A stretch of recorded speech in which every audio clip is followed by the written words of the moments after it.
Mystic Messages. I'm Teresa, and happy Thursday to you if you are joining the live stream as it is happening. And of course, if not, no worries. It is a timeless upload, and it is being recorded on Thursday, January 15th, sorry, 2026, for those that'll be watching it in the replay. One moment. All right. So I'm gonna give just a few moments for some folks to come in here because hopefully we're gonna have a good discussion tonight. But I want to talk about some things that normally I don't talk about, and I am actually tagging someone tonight because I want to discuss the video that I was watching earlier today that they uploaded. So, yep. Hello, Bugatti. What's up, Musa? How are you today? Welcome, welcome. Me and these glasses, I'd be thinking they clean, and I just still mess around and put my finger on them some kind of way. Yeah, we're gonna have a good one tonight, y'all. You say you're hungry? Go get something to eat then. Or are you fasting?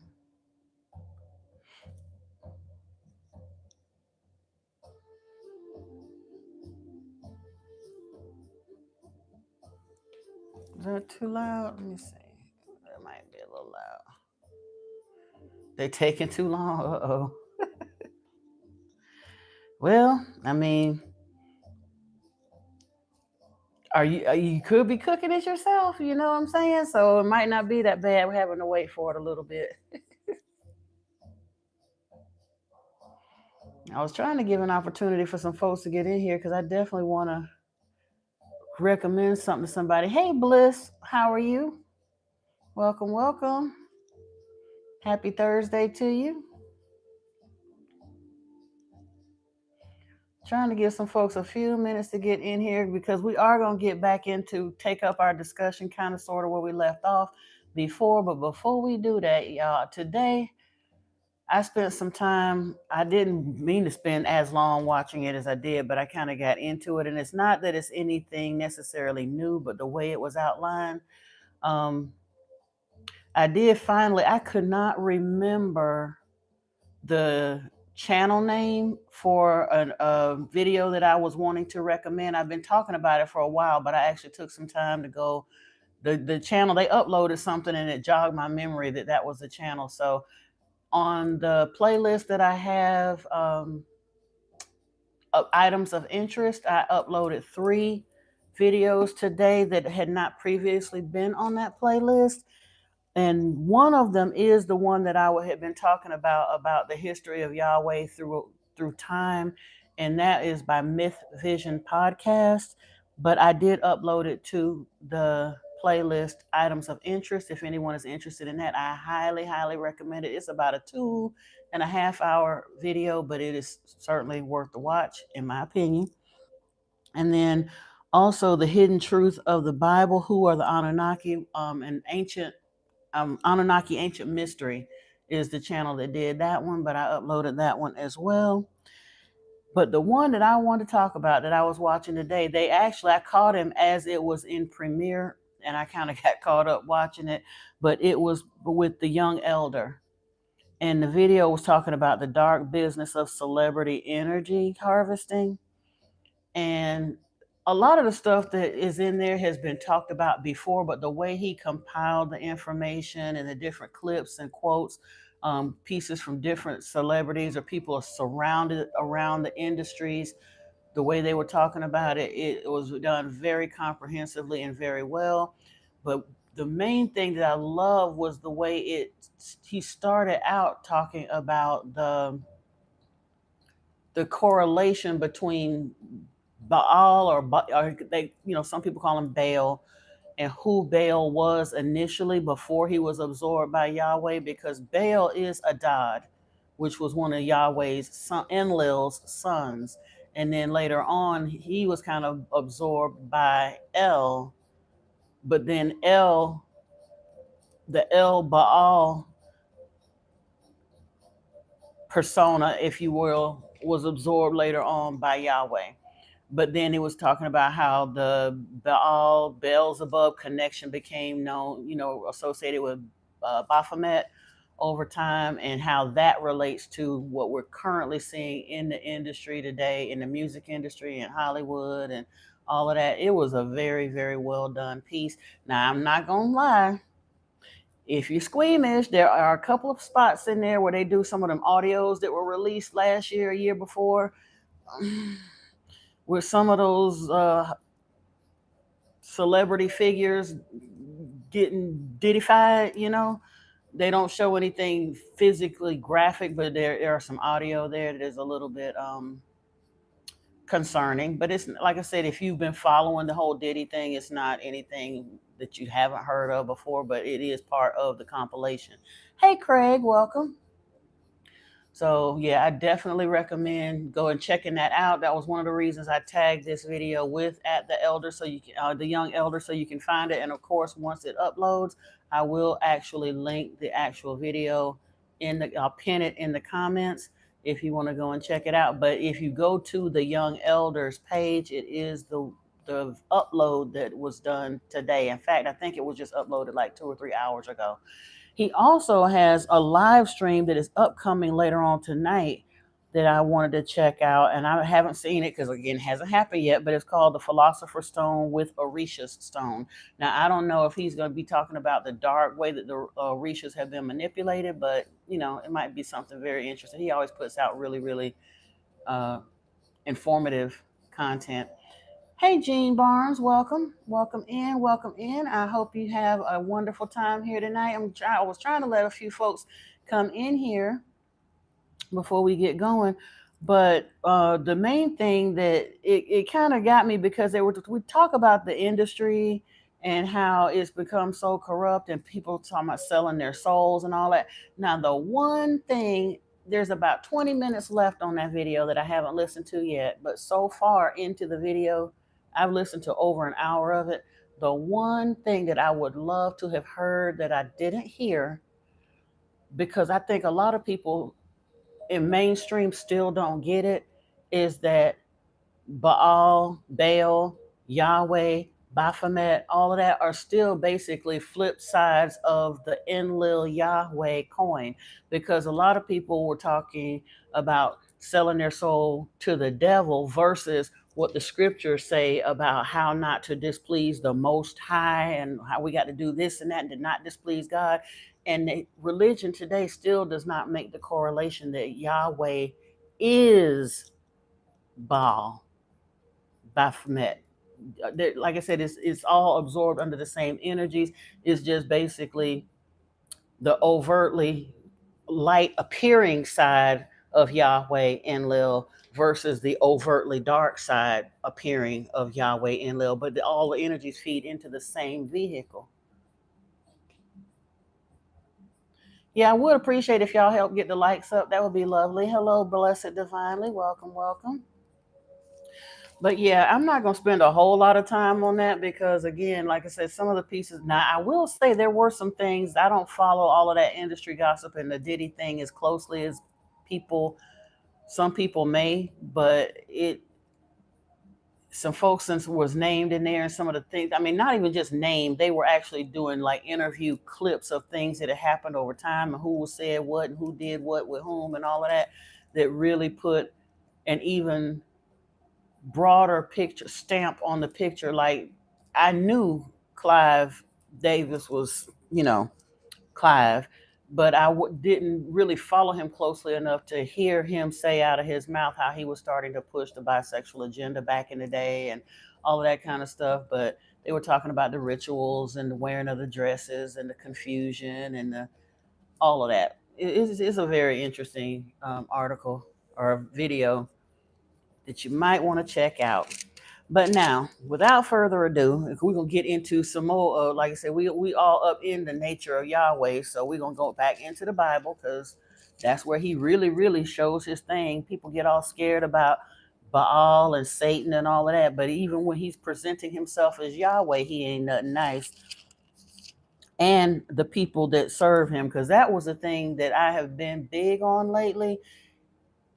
We want to know why the world is the way it is and why we're having so much difficulty. You have to understand the nature of Yahweh and the nature of the ancestors that led us to serve Yahweh.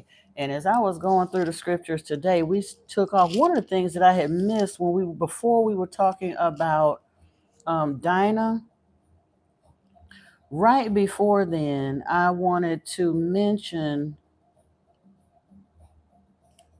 in the story of Dinah in the scriptures is in Genesis chapter 34. And we talked about that on the last live stream, how they did the Israelites, the sons of Jacob did the who were these the Hivites, the son of Hamor the Hivite, the prince of the land, how they did all of those people dirty. They said they were going to have a peaceful accord after Hamor had violated Dinah, or the son of Hamor had violated Dinah, but he was really, really in love with her and wanted to do right by her. He wanted to marry her. He came to them and talked to them about providing the bride price and really trying to right his wrong for taking unfair advantage of her before marriage by offering for marriage for her and all that. And the Israelites lied to those people and said, yes, we will make peace with you. We will covenant with you so that your daughters can marry our sons and vice versa. But in order for us to have peace with you, you must get circumcised. And then when all of the men of their land agreed to do that at the same time, and while they was laid up in their sick beds, the Israelites came through there and unalived all of those people, looted their land, took their women and children into slavery, and unalived all of the men of that land. That's some nasty, dirty, two-timey dealings. And people quick to holler about the son. These are God's chosen people, but it's showing you the personality of the type of people who choose to serve Yahweh. Abraham was lying and pulling his con game with the Pharaoh and Abimelech and caused curses to be rained down on them because he was being dishonest. Then Isaac turned around and did the same thing with Abimelech. Isaac married his niece, overstepped all of the women of Canaan and all the rest of that to go and deliberately marry his blood niece, and then still pull that same kind of con on her, on Abimelech. Abraham tried to double back and pull that same con. Oh, this is my sister. This ain't my wife. This is my sister. To force this man into a situation where he done had created an adulterous situation with his wife because he was so in fear of his life. And yet these are people that are counted righteous in Yahweh's eyes. But the thing that got me with Jacob, it was so interesting because in chapter 32 of Genesis, it talks about how Jacob feared Esau. Now Jacob did Esau dirty. Esau was the firstborn of the twins. He was supposed to have the birthright. Jacob later on basically put him in a position where Esau gave his birthright away supposedly, but when Abraham got older, he said that he was going to bless Esau in his old age before he died. And Rebekah and Jacob turned around and plotted and lied directly to Abraham because he had gone blind by that point. And they dressed Jacob up in Esau's garments to cheat Esau out of the blessing, even when his father was in his old age before he died. So Jacob was just shisty, dishonest out the gate all the way around, and never really developed no real moral compass or any better behavior, because it was to the point when he was passing through the land, he had did Esau so dirty over the years that Esau left and went into Edom, and we'll see that in a little bit. But he feared he feared Esau so much. Chapter 32 is interesting. Let me read part of it for you. In chapter 32, it says, Jacob went on his way, and the angels of God, or the Elohim, in this case, the messengers of Yahweh, met him. And when Jacob saw them, he said, this is God's camp. So he called the name of that place Mahanaim. And Jacob sent messengers before him to Esau his brother in the land of Seir, in the country of Edom, instructing them Thus you shall say to my lord Esau, thus says your servant Jacob, I have sojourned with Laban and stayed until now. I have oxen, donkeys, flocks, male servants, female servants.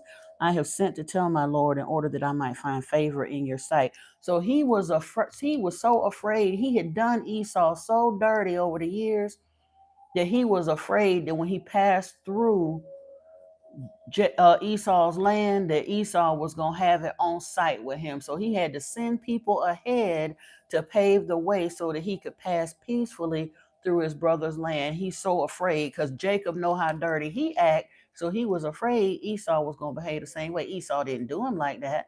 Esau met him and welcomed him, gave him peaceful passage, blessed him and everything else. Esau never tried to take up arms against Jacob or nothing else. But even in doing the sending out to go try to make peace with Esau ahead of the time, Jacob was still shysty in his dealing. He separated his camp into two just in case Esau tried to give him back some of his own medicine and he had to fight so the whole camp wouldn't be destroyed. He basically lied and made it look like he had a smaller family or group of people than he did. And even at that, Esau was trying to bless him and give him oxen and stuff. He's like, I have plenty. I got a big house. And here you got the smaller group. Take some. So Jacob was still being dishonest to his brother. But these are the people. Hey, Cece, welcome. Welcome, welcome. But this is the nature of Jacob. Now, after he met up with Jacob and they went through the whole thing with Dinah, and then Yahweh renames Jacob in Genesis 35. He said, in 35, it said, God said to Jacob, arise, go up to Bethel and dwell there. Make an altar there to the God who appeared to you when you fled from your brother Esau. So Jacob said to his household and to all who were with him, put away the foreign gods that are among you and purify yourselves and change the garments. Then let us arise and go up to Bethel so that I may make there an altar to the God who answers me in the day of my distress and has been with me wherever I have gone. So they gave to Jacob all the foreign gods they had and the rings that were there in their ears. Jacob hid them under the terebinth tree that was near Shechem. So even here, y'all, even as nasty as they act and all of that, the Israelites were still not exclusively worshiping Yahweh. Even in Jacob's own household, the people that were encamped with him were still recognizing and worshiping other Elohim. It's just Abraham, Isaac, and Jacob that chose to rock with evil behind Yahweh. But in order for him to go and get in good with Yahweh, he had them put all of their other idols and stuff aside. He hid them under the tree so they can all go and make this show of all exclusively worshiping Yahweh. But all of the Israelites weren't worshiping Yahweh. That is a fallacy that is put forth by the Jews today and Christians. They look in this Bible as if all Jews worship Yahweh. They absolutely did not, according to the scriptures. And he's talking about Jacob said, like I said, they were so bad earlier in 34 after they did what they did with Dinah. Oh, their name rang through the land like a clashing cymbal. Jacob said to Simeon and Levi, you have brought trouble on me by making me stink to the inhabitants of the land, the Canaanites and the Perizzites. My numbers are few, and if they gather themselves against me and attack me, I shall be destroyed, both I and my household. So yeah, their name was doo-doo in the land because of the way that they dealt unfairly with people. Hey, Environment, welcome, welcome. Happy Thursday, or it's Friday your time now, my bad. Happy Friday to you. But even at that, the nature of Yahweh shows again in 35 because Esau gave Jacob peaceful passage. Wasn't nobody raising hell around there but the Israelites. But even still, when they came through the people's land, it says, as they journeyed, a terror from the Elohim fell upon the cities that were around them so that they did not pursue the sons of Jacob. So they quick to holler about, oh, you ain't supposed to use no kind of divination or black magic or sorcery or none of the rest of that. But Yahweh steadily paving their way with black magic and sorcery. He put it in the minds of people to fear him. Even they was fearsome enough already, but wasn't nobody trying to mess with them. But that was what Yahweh would do. He bring in spell work and curses and scourges and messing with people's minds and stuff. And Jacob came to Luz, that is Bethel, which is in the land of Canaan, he and all the people who were with him, and there he built an altar and called the place El Bethel, because there God had revealed himself to him when he fled from his brother. And Deborah, Rebekah's nurse, died, and she was buried under an oak below Bethel, so he called his name Alon Bakuth. And so I'm not gonna read all of that. But one of the things that I found that was interesting I am going to continue down a little bit more, because it's something, again, about Yahweh's lion nature is revealed in these scriptures too, if you know what you're looking at. God appeared again to Jacob when he came from Padan Aram and blessed him. And God said to him, your name is Jacob. No longer shall your name be called Jacob, but Israel shall be your name. So he called his name Israel. And God said to him, I am God Almighty, the faithful. Be fruitful and multiply.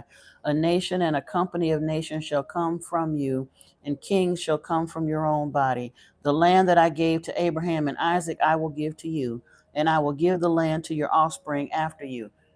Now, if he done already gave the land to Abraham and Isaac, who are directly, like I said, Isaac is Jacob's father. So if he had already given the land to Isaac, why do he have to turn around and give it to Jacob again? Jacob is not the sharpest tool in the shed. For 3 generations now, Yahweh been promising to give this land to these people, but each time they got to come back in and fight for it and take it again. Hey, Shawanda Sheree, happy Thursday to you as well. Yeah. So he's telling him, he done renamed him. He's no longer Jacob, he's Israel. And once again, Yahweh promising the same spot of land that he said he was going to give Abraham, but he didn't really. And he said he was going to give it to Isaac, but he didn't really. Because if he had given it to Abraham or Isaac, Jacob would have inherited it as an inheritance, but that ain't what happened.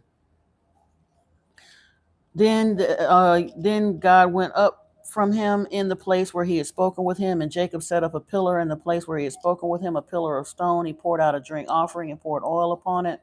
So Jacob called the name of the place where God had spoken with him Bethel. Excuse me. And after that, the rest of that is talking about the death of Rachel and I think, Isaac. So it closes out but it does name their sons.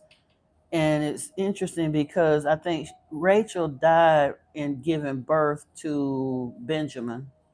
It said that, they journeyed from Bethel. When they were some distance from Ephraim, Rachel went into labor, and she had hard labor. And when her labor was at its hardest, the midwife said to her, do not fear, for you have another son. And as her soul was departing, she called his name Benoni, but his father called him Benjamin. So Rachel died, and she was buried on the way to Ephrath, that is Bethlehem. And Jacob set up a pillar over her tomb. It is the pillar of Rachel's tomb, which is there to this day. Israel journeyed on and pitched his tent in the tower of Eder.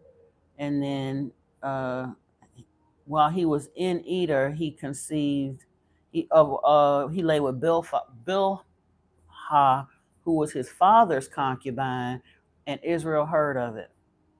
Now the sons of Jacob were 12. The sons of Leah were Reuben, Simeon, Levi, Judah, Issachar, and Zebulun. The sons of Rachel were Joseph and Benjamin. The sons of Bilhah, Rachel's servant, were Dan and Naphtali. The sons of Zilpah, who was Leah's servant, were Gad and Asher, and those were the sons of Jacob. Now here it mentions in 36.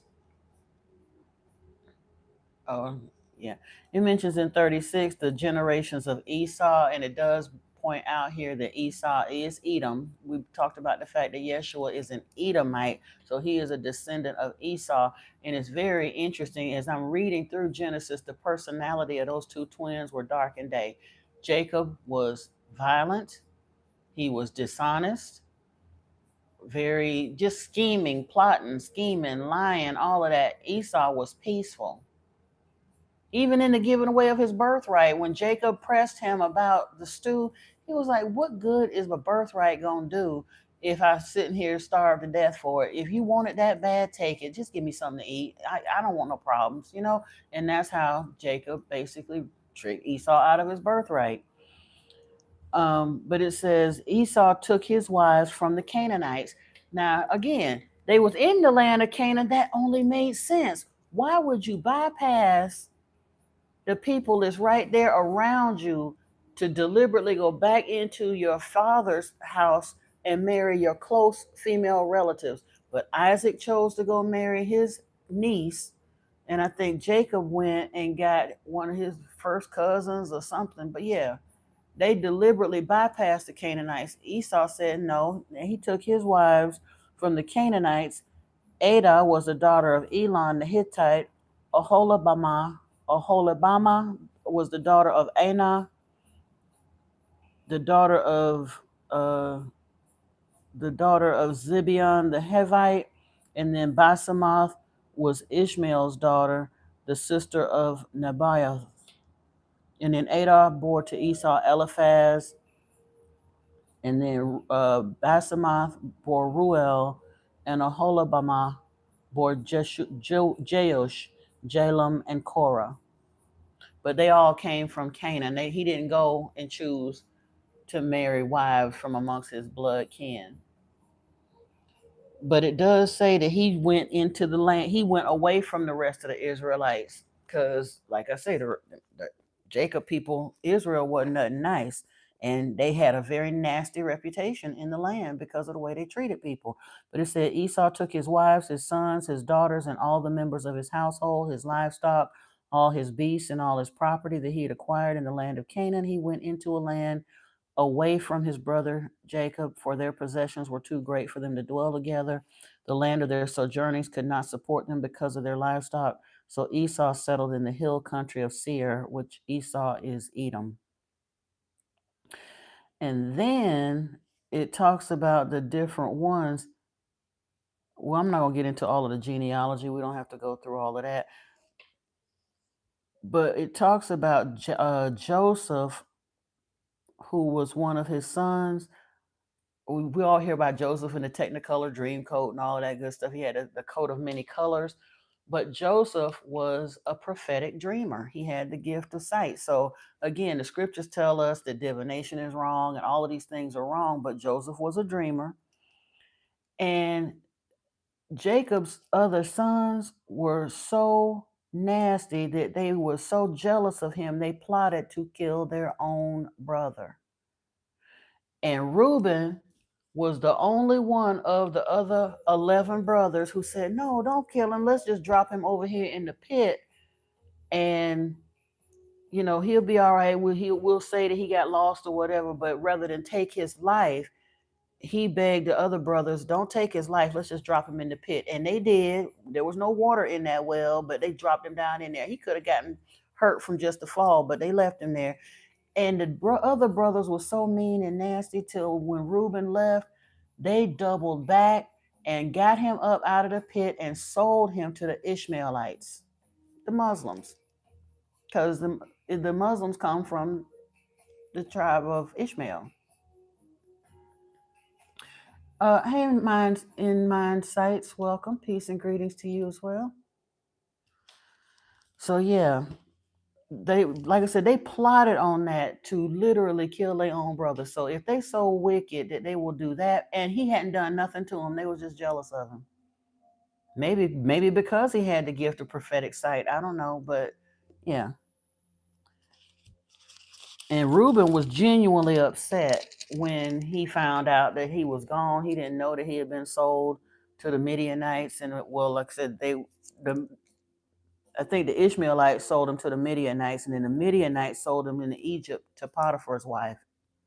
or to Potiphar. And, we hear the story later on about Potiphar's wife. She wanted to sleep with him, but he was not about the type of wickedness that Jacob's other sons were about.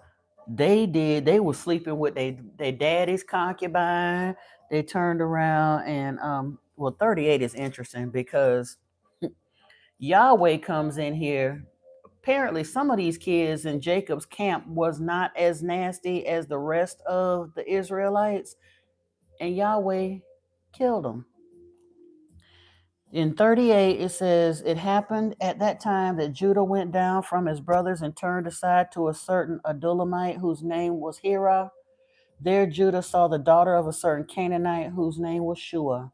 He took her and went into her, and she conceived and bore a son, and he called his name She conceived again and bore a son, and she called his name Onan.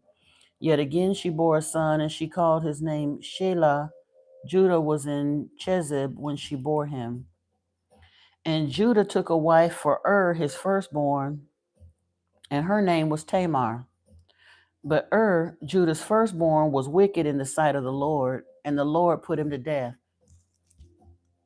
This man is supposed to be a servant of yours, but you don't like his son, so you just put him to death. But they gloss over that in church like that's all right. Why would God? You done promised to serve this bloodthirsty, wicked God anyway, and you're serving him and being just as raggedy and nasty as you want to be, but the ones that don't make the cut, if they're not wicked enough, he turn around and kill them. But Onan knew that the offspring, let me see, hold on. The Lord put him to death. Then Judah said to Onan, go into your brother's wife and perform the duty of a brother-in-law to her and raise up offspring for your brother. But Onan knew that the offspring would not be his. So whenever he went into his brother's wife, he would waste his semen on the ground so as to not give offspring to his brother. What he did was wicked in the sight of the Lord, and he put him to death also. So the Lord done put this man to death, and then the daddy tell him to go in there and sleep with his sister-in-law so that you can give her sons, and he refused to do it. So Yahweh put that one to death too. And what he did was wicked. Yeah, he put him to death also. Then Judah said to Tamar, his daughter-in-law, remain a widow in your father's house till Shelah, my son, grows up, for he feared that he would die like his brothers. So Tamar went and remained in her father's house. So you done busted up the family and all the rest of that. And why would, like you said, why in the world would Judah have to be so worried about her son dying when he knowing good and full well Yahweh is the one that's in here killing these kids? So he sent him away. You can't even trust the God that you serve, but you still choose to serve him. In the course of time, the wife of Judah, Shua's daughter, died, and when Judah was comforted, he went up to Timnah to his sheep herders and his friend Hira the Adulamite. And when Tamar was told, your father-in-law is going up to Timnah to shear his sheep, she took off her widow's garments and covered herself with a veil, wrapping herself up, and sat at an entrance to Enaim, which is in the road to Timnah, for she saw that Shelah was grown up, and she had not been given to him in marriage. When Judah saw her, he thought she was a prostitute, for she had covered her face.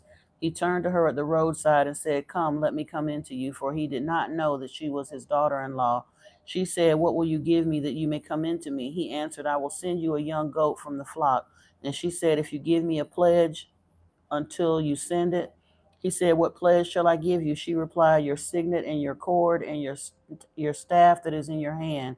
So he gave them to her and went into her, and she conceived by him.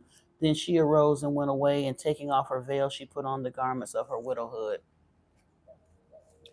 That's some nasty stuff. Nasty. The father-in-law done promised her, done tried to have one of her brother-in-laws conceive a child with her, and he didn't want to do it. So the baby boy is coming up, and he like, remain in your father's house as a widow until he get old enough, and then I'm gonna give you that one. But he still didn't do it. So he basically was, and so she takes it upon herself to go and trick him into doing the deed anyway. It's like, what in the world are these people doing? But this is the house of Israel, the chosen of Yahweh. Wicked. And again, Joseph, the one they done tried to throw in the well and got rid of, they thought he was gone. That's the other thing. They were so, the brothers, the brothers of Joseph were so wicked. And these are all the fathers of the tribes of Israel now, because they Jacob's sons, 12 of them. And Joseph was the odd man out. Reuben did fair, tried to do right by Joseph. The rest of them plotted together to kill him. When they came back and they realized he was no longer in the pit, when Reuben came back, he was upset. And they had to figure out what they're going to tell their daddy when they go back home. So they took his coat and ripped it, shredded it up, and dipped goat's blood on it or whatever, and took his bloody garment back to them when they came back and said that he was torn apart by wild animals. So even though you didn't actually kill him, you turned around and led your mother and father to believe that he was dead anyway. Hey, Gwen Logan, welcome. So yeah, I found that like super interesting, but okay. But Joseph was righteous, obviously. And again, Joseph ain't raised around them. He was sent into Egypt. Now they want to paint Christianity will have you believe that Egypt is all wicked and the Jews is all good and Yahweh is all good. But Joseph has some morality about him. Potiphar's wife took a liking to him, and he was sent off somewhere. He was off at war or business or wherever he was at. And she tried to seduce Joseph, and he wouldn't do it. He left, literally ran out of his coat, left it there. He refused to sleep with her. He was like, my master trusts me, and I'm not going to betray that trust. Y'all been good to me and giving me a roof over my head. I'm not finna do that. So, and it's interesting because now it's still in this generic, the Lord this and the Lord that, but obviously it's two different Lords being mentioned here, because Yahweh is all about the nastiness that's going on in Jacob's house.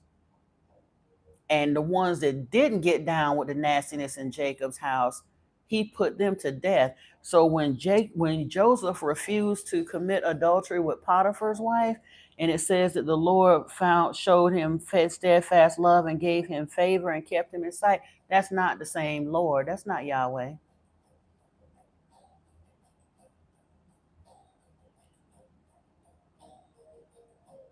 Well, in mind sights, that's exactly what's happened.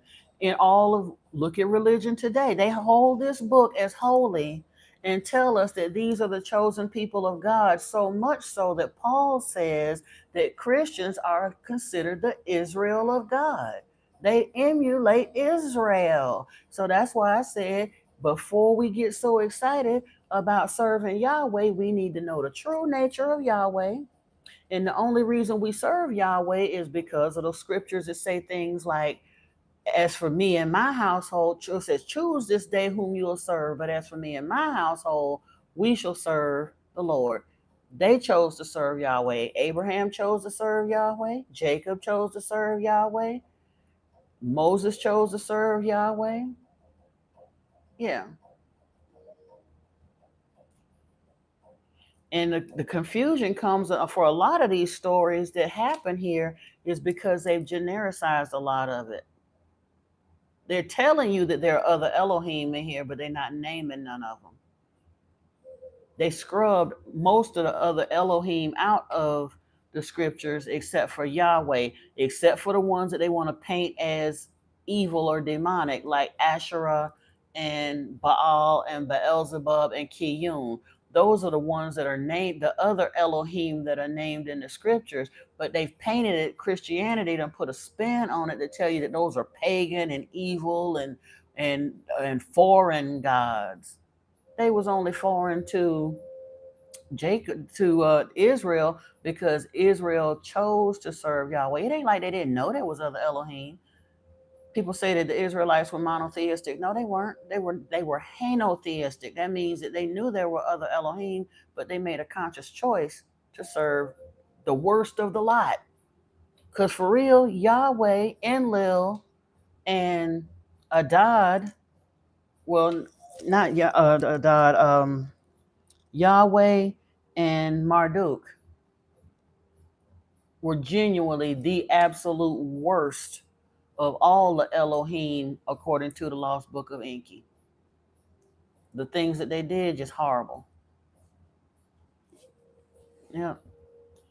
So Joseph doesn't sleep with Potiphar's wife. He goes in and starts doing his job with the prophetic dreams and he was a cupbearer in the house of the Pharaoh, and because of his dream interpretation, he becomes a man of great power and all of that. So when the famine comes in the land now, Jacob's other sons have the famine is so bad they wind up going into Israel, and they got scared when they found Joseph. When he saw them, he done forgave them. He's glad to see them and goes out of his way. He's gonna help them. He's not holding a grudge.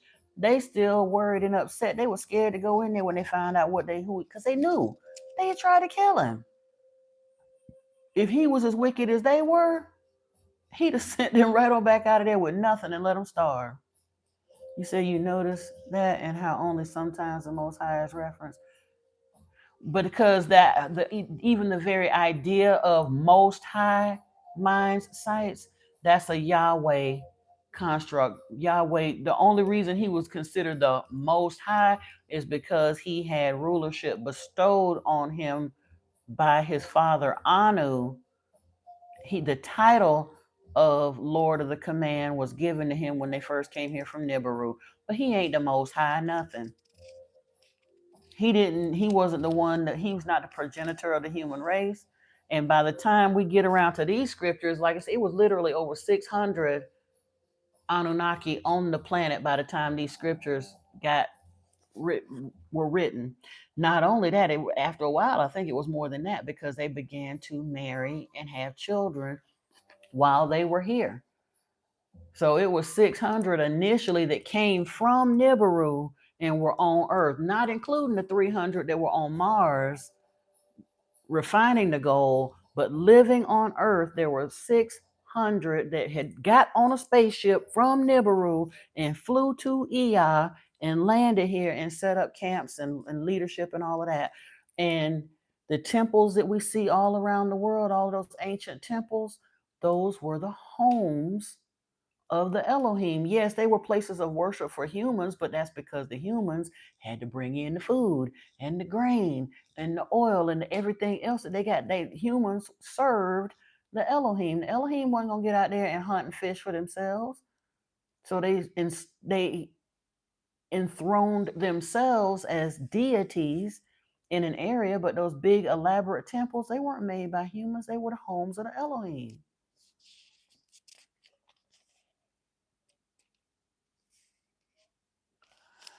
So after that, let me see. They went to Egypt. They got all that. Joseph, I'm not even going to all the stuff that happened when they was in Egypt with the brothers. Blah blah blah. They were reunited, and then Joseph winds up going back, I think, and they told him that Jacob was ill.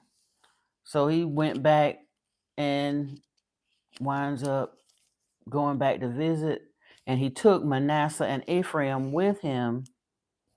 And it said, after this, Joseph, this is 48 of Genesis.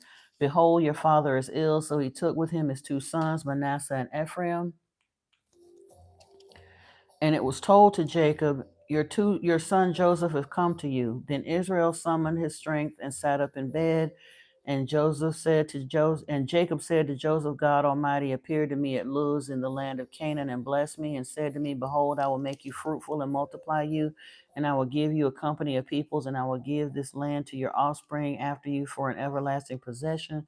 And so he wants to go and give a blessing to Ephraim and Manasseh. And Joseph took his right hand away from the head of Ephraim and placed it on Manasseh's head. So, and I wondered about that. Why in the world would he want to do that? But basically, the younger became more powerful than the. Well, actually, yeah, it said that even though the older got the blessing, the younger was going to wind up being more powerful. And then, of course, they want, like I said, Jacob died, and then later on, Joseph died, and that pretty much ends the book of Genesis. But hold on, it does name. Well, it winds up. They go back and reiterate the naming of the sons of Israel. That Reuben was the firstborn. Hold on, we need some of the stuff he talks about. It said Jacob called his sons and said, "Gather yourselves together, that I may tell you what shall happen to you in days to come." He said, "Reuben, you are my firstborn, my might, and the firstfruits of my strength, preeminent in dignity and preeminent in power, unstable as water. You shall not have preeminence, because you went up to your father's bed, then you defiled it. He went up to my couch." And yeah, I think there's an account in there. I didn't see it because I was just kind of glossing over, but I think Reuben, when Jacob got drunk or something, Reuben came in and looked upon his father's nakedness or something. Anyway. And then Simeon and Levi are brothers. Weapons of violence are their swords. Let my soul not come into their counsel. O my glory, be not joined to their company. For in their anger they killed men, and in their willfulness they hamstrung oxen. Cursed be their anger, for it is fierce, and their wrath, for it is cruel. I will divide them in Jacob and scatter them in Israel. Right there, it tells us how wicked they are. Even their daddy on his deathbed talked about how violent Simeon and Levi are. Where do you think the priesthood class in Israel are of the tribe of Levi? Those was the ones that was willing to go through the camp of Israel and kill 3,000 of their family members overnight just because Yahweh was mad. Yahweh didn't even tell them to do that. You've always interpreted the Most High not as anyone other than the Creator of creators, separated. Right. Well, you again but that's not the actual biblical interpretation. When they talk about the Most High in this book, they're referring to Yahweh because Yahweh lied to people and told them he was the Most High. All of that evil genius monologuing he do to Job and throughout all in Lamentations and Obadiah and all the rest of that. And where was you when I laid out the mountains? And can you put a fish hook in Leviathan's mouth and all of that other stuff? Yahweh lied to them people and put himself on a pedestal like that. So it genuinely in the scriptures, when it says the Most High, they're referring to Yahweh, but Yahweh is not the Most High. Like you said, Yahweh is the creator of all. Sadly, is not mentioned at all in this book. It's not. Even in Genesis chapter 1:1, there have been several translators and biblical scholars and everything else that talk about the fact when it says in the beginning God created the heavens and the earth, that's the only time that you might loosely attribute the God that's mentioned there as being the creator of all, or the father of all beginning. But in truth, excuse me, in the true style of a Babylonian or Sumerian epic, the actual translation should say in the beginning the Elohim recreated the heavens and the earth, because this story takes up like in or around like right before the flood, because they go through all of the terraforming and the bioforming of the planet. The first half of the first chapter of Genesis is supposition on their part. They wasn't here to know exactly the order in which the earth was they understand how planets are terraformed and bioformed because their civilization is millions of years old, so they're familiar with how planets are bioformed, but they didn't do none of that. They absolutely did not. And I think Rudolf Steiner, way back in 1925 or something like that, was talking about, was it Steiner? I think it was talking about how when it says, let us make man in our image and in our likeness, let us let them have dominion over the fish of the sea and all that. Let us make man in our image is referring to the Elohim, not the creator of all. That's a conversation between Enki, Ninmah, and Thoth. Because Yahweh didn't have nothing to do with the creation of man. Nothing. So yeah. Now we on to Exodus. Oh boy. Oh boy, oh boy, oh boy. Excuse me. Um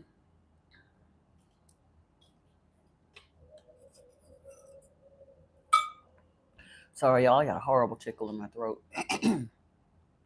Says these are the names of the sons of Israel who came to Egypt with Jacob, each one with his household: Reuben, Simeon, Levi, and Judah; Issachar, Zebulun, and Benjamin; Dan and Naphtali; Gad and Asher. All the descendants of Jacob were 70 persons. Joseph was already in Egypt. Then Joseph died, and all his brothers and all that generation. But the people of Israel were fruitful and increased greatly. They multiplied and grew exceedingly strong, so that the land was filled with them. Excuse me. So yeah, grab your Bible. I'm sorry, I should have told you. Go ahead, because yeah, I'm in Exodus chapter 1 right now. Excuse me. And I tell you, I ain't been coughing like this all day. This is crazy.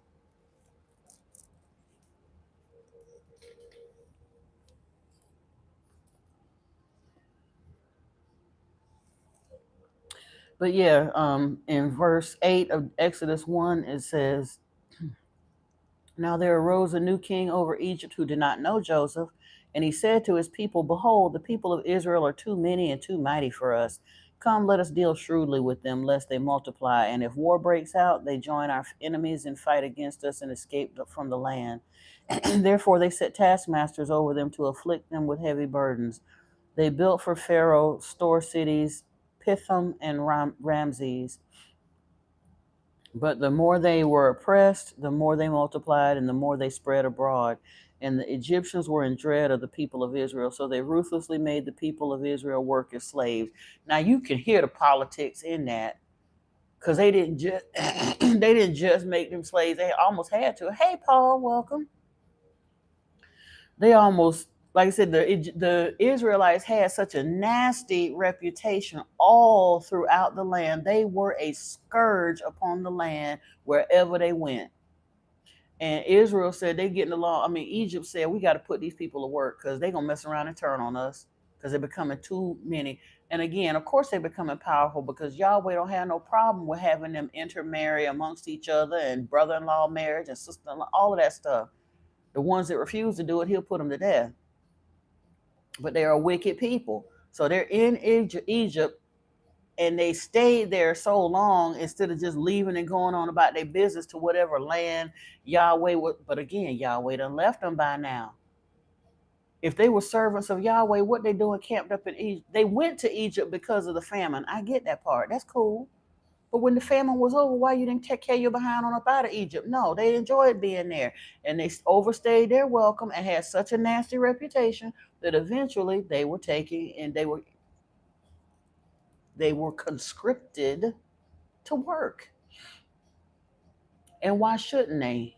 You done came into a foreign land supposedly because you're in need and your brother done made you welcome there and treated you well, but instead you basically they became squatters in Egypt. And they stayed so long till they were put to work. They were indentured. But of course, whoever's writing this story now, they're ruthlessly made to work as slaves. No, they could have left. That wasn't no overnight decision. They could have left. But if you're going to hang around in Egypt eating up the Pharaoh's food and all the rest of that, why shouldn't you work for them? But now you slaves. Okay, well, the way y'all enslave everybody else when you go through and you turn around and lie to people and kill all the men and take all the women and the children and all the rest of that, guess what? Karma. That part.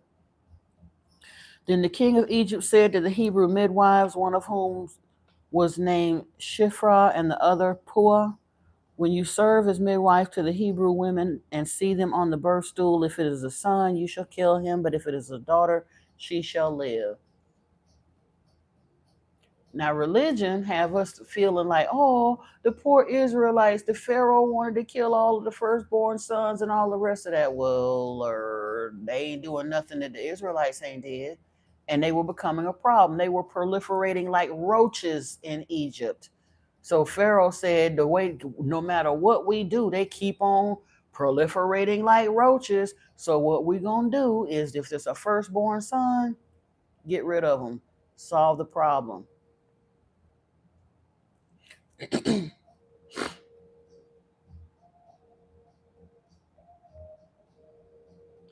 You said, what's my interpretation of chapter 1 according to the intentions of the passage pertaining to confliction and confusion within belief systems? Chapter 1 of what? Exodus or Genesis?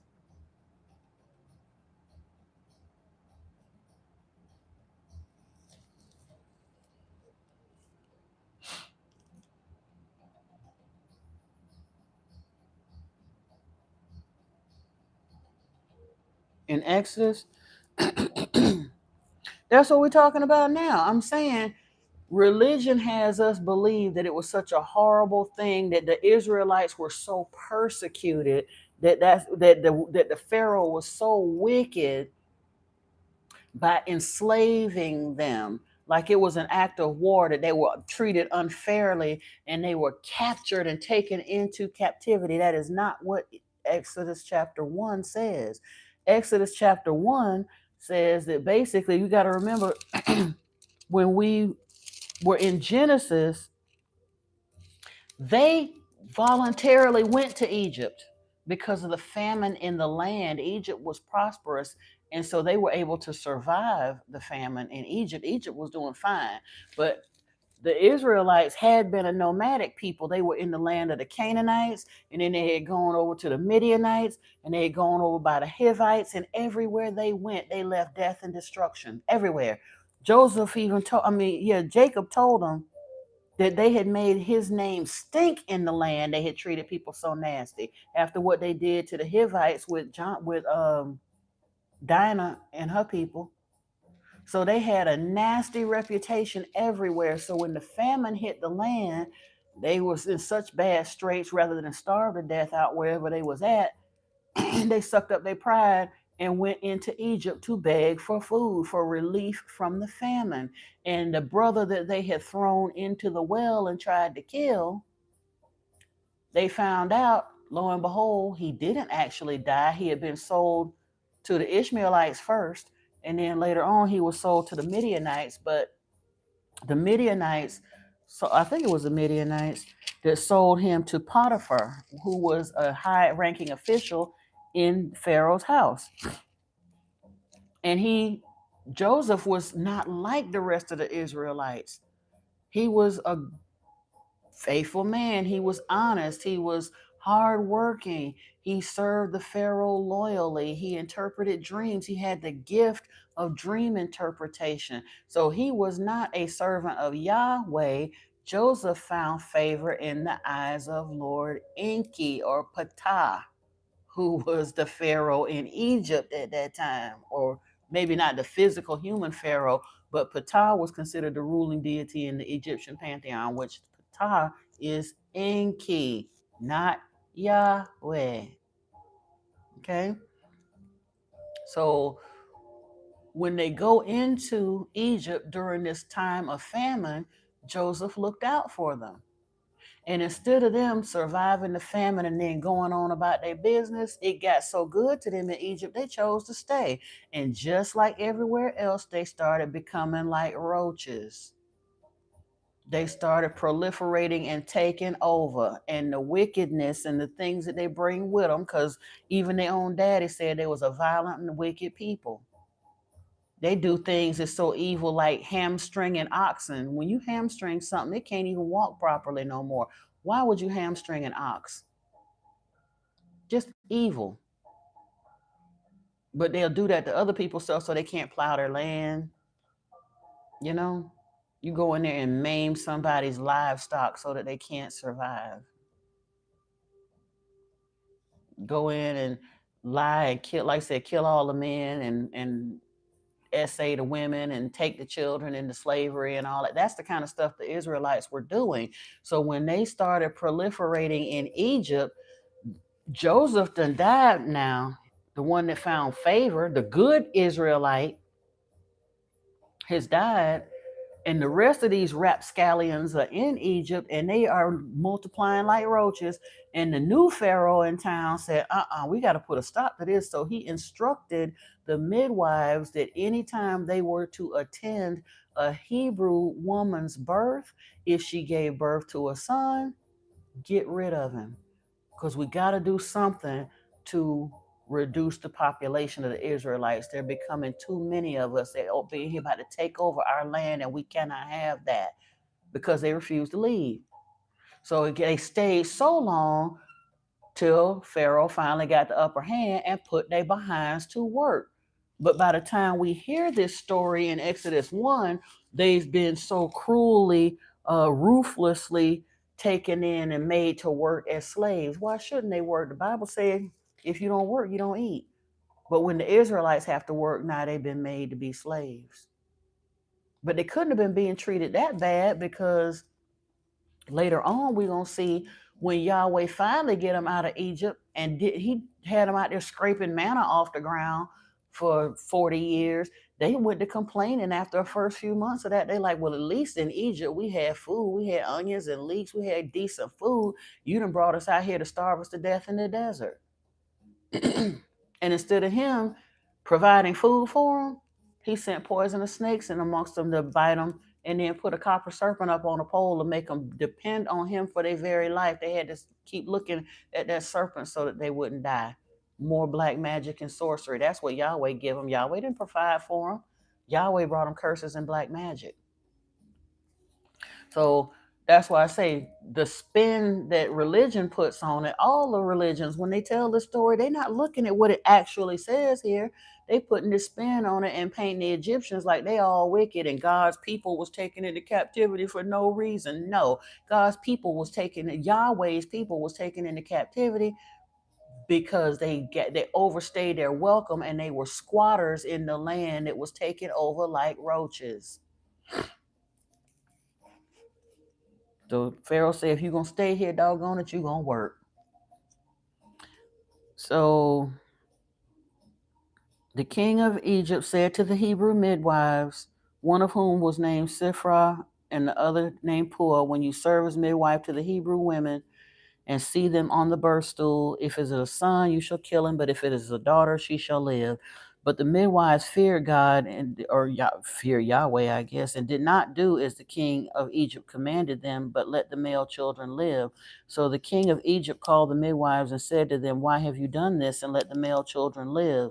The midwives said to Pharaoh, because the Hebrew women are not like the Egyptian women, for they are vigorous and give birth before the midwife comes to them. So God dealt with the midwives, and the people multiplied and grew very strong. And because the midwives feared God, he gave them families. Then Pharaoh commanded all his people, every son that is born to the Hebrews you shall cast into the Nile, but you shall let every daughter live. So he said, if the midwives won't do it, if you find one of them, if you see a male child, get rid of them, because we can't have this. Hey, Miss Yates, welcome. Now, in chapter 2, it says the birth of Moses. A man from the house of Levi went and took as his wife a Levite woman. The woman conceived and bore a son, and when she saw that he was a fine child, she hid him 3 months. When she could hide him no longer, she took for him a basket and made of bulrushes and daubed it with bitumen and pitch. She put the child in it and placed it among the reeds by the river bank. And his sister stood at a distance to know what would become of him. Now the daughter of Pharaoh came down to bathe at the river. While her young women walked beside the river, she saw the basket among the reeds and sent her servant woman, and she took it. When she opened it, she saw the child, and behold, the baby was crying. She took pity on him and said, this is one of the Hebrews' children. Then his sister said to Pharaoh's daughter, shall I go and call you a nurse from the Hebrew women to nurse the child for you? And then Pharaoh's daughter said to her, go. So the girl went and called the child's mother. And Pharaoh's daughter said to her, "Take this child away and nurse him for me, and I will give you your wages." So the woman took the child and nursed him. When the child grew older, she brought him to Pharaoh's daughter, and he became her son. She named him Moses because, she said, "I drew him out of the water." So even at that subterfuge, and I never, like I said, I have forgotten that part, that Moses was a Levite. Them same bloodthirsty, nasty people that Jacob already said that the Levites were they were a murderous and violent people. And Moses was a Levite. And sure enough, what did he do? Commit murder right there in the Pharaoh's house. He didn't even appreciate the fact that most of the boys that were born around his time were put to death. He escaped death, and instead of showing appreciation to Pharaoh, he turned around and struck one of the Pharaoh's servants down and then left out on the run for his life. And that's when he hooked up with Yahweh, when he was out there on the run for his life.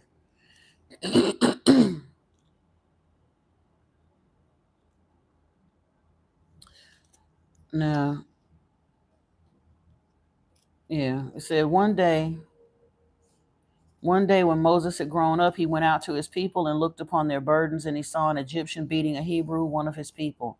He looked this way and that, and seeing no one, he struck down the Egyptian and hid him in the sand. So he knew what he was doing. It ain't even that he got caught up in a fit of rage. He looked this way and that to make sure he wasn't going to get caught, and then he willfully committed this violent act. When he went out the next day, behold, two Hebrews were struggling together, and he said to the man in the wrong, "Why do you strike your companion?"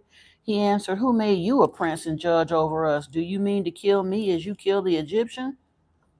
Then Moses was afraid and thought, "Surely the thing is known." When Pharaoh heard of it, he sought to kill Moses, but Moses fled from Pharaoh and stayed in the land of Midian, and he sat down by a well. Now the priest of Midian had 7 daughters, and they came and drew water and filled the troughs to water their father's flock. The shepherds came and drove them away, but Moses stood up and saved them and watered their flock. When they came home to their father Reuel, he said, "How is it that you have come home so soon today?" They said, "An Egyptian delivered us out of the hand of the shepherds and even drew water for us and watered the flock." He said to his daughter, "Then where is he? Why have you left the man? Call him that he may eat bread." And Moses was content to dwell with the man, and he gave Moses his daughter Zipporah. She gave birth to a son, and he called his name Gershom, for he said, "I have been a sojourner in a foreign land." And so it says, during those many days, the king of Egypt died, and the people of Israel groaned because of their slavery and cried out for help. Their cry for rescue from slavery came up to God, Yahweh. So he had abandoned them. He went on by this, but he wasn't studying the Israelites until they started crying out. But again, he needs somebody anyway, because Yahweh can't keep nobody worshiping him. Anybody else that had good sense, they stopped worshiping him and went back to worshiping more peaceful Elohim. So they needed freedom and he needed a people. So guess what? He gonna work it out. And God heard their groaning, and God remembered his covenant with Abraham, with Isaac, and with Jacob. God saw the people of Israel, and God knew. Like I said, he cooking up a plan now. Wait a minute. I done been exiled. I done came out of exile. But you know what? I need some people to serve me. I don't have a land. I don't have no people. And I need some people. And they over in the captivity in Egypt now. So I'm gonna go on over here to my brother's land and extract these people out of there, and then I'll have some people. Now Moses was keeping the flock of his father-in-law Jethro, the priest of Midian, when he led his flock to the west side of the wilderness and came to Horeb, the mountain of God. And the angel of the Lord appeared to him in a flame of fire in the midst of the bush. And again, angel simply means messenger.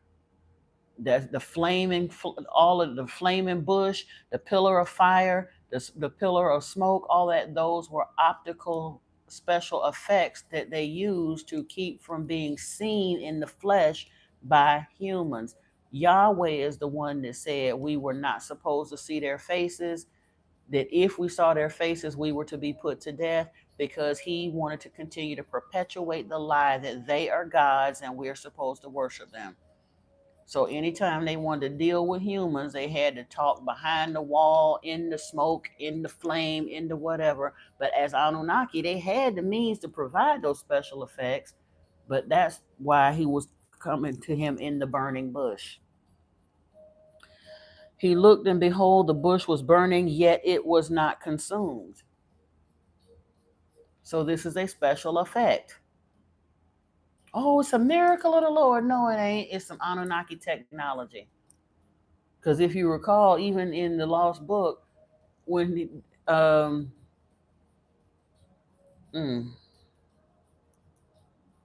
and Dupsar, the scribe, was describing the room that he was in. He didn't know how to describe electric lighting and stuff, so he was talking about how it was glowing, but it wasn't giving off heat and all that stuff. Well, they're describing this bush that's supposedly on fire is so bright, but it's not being consumed.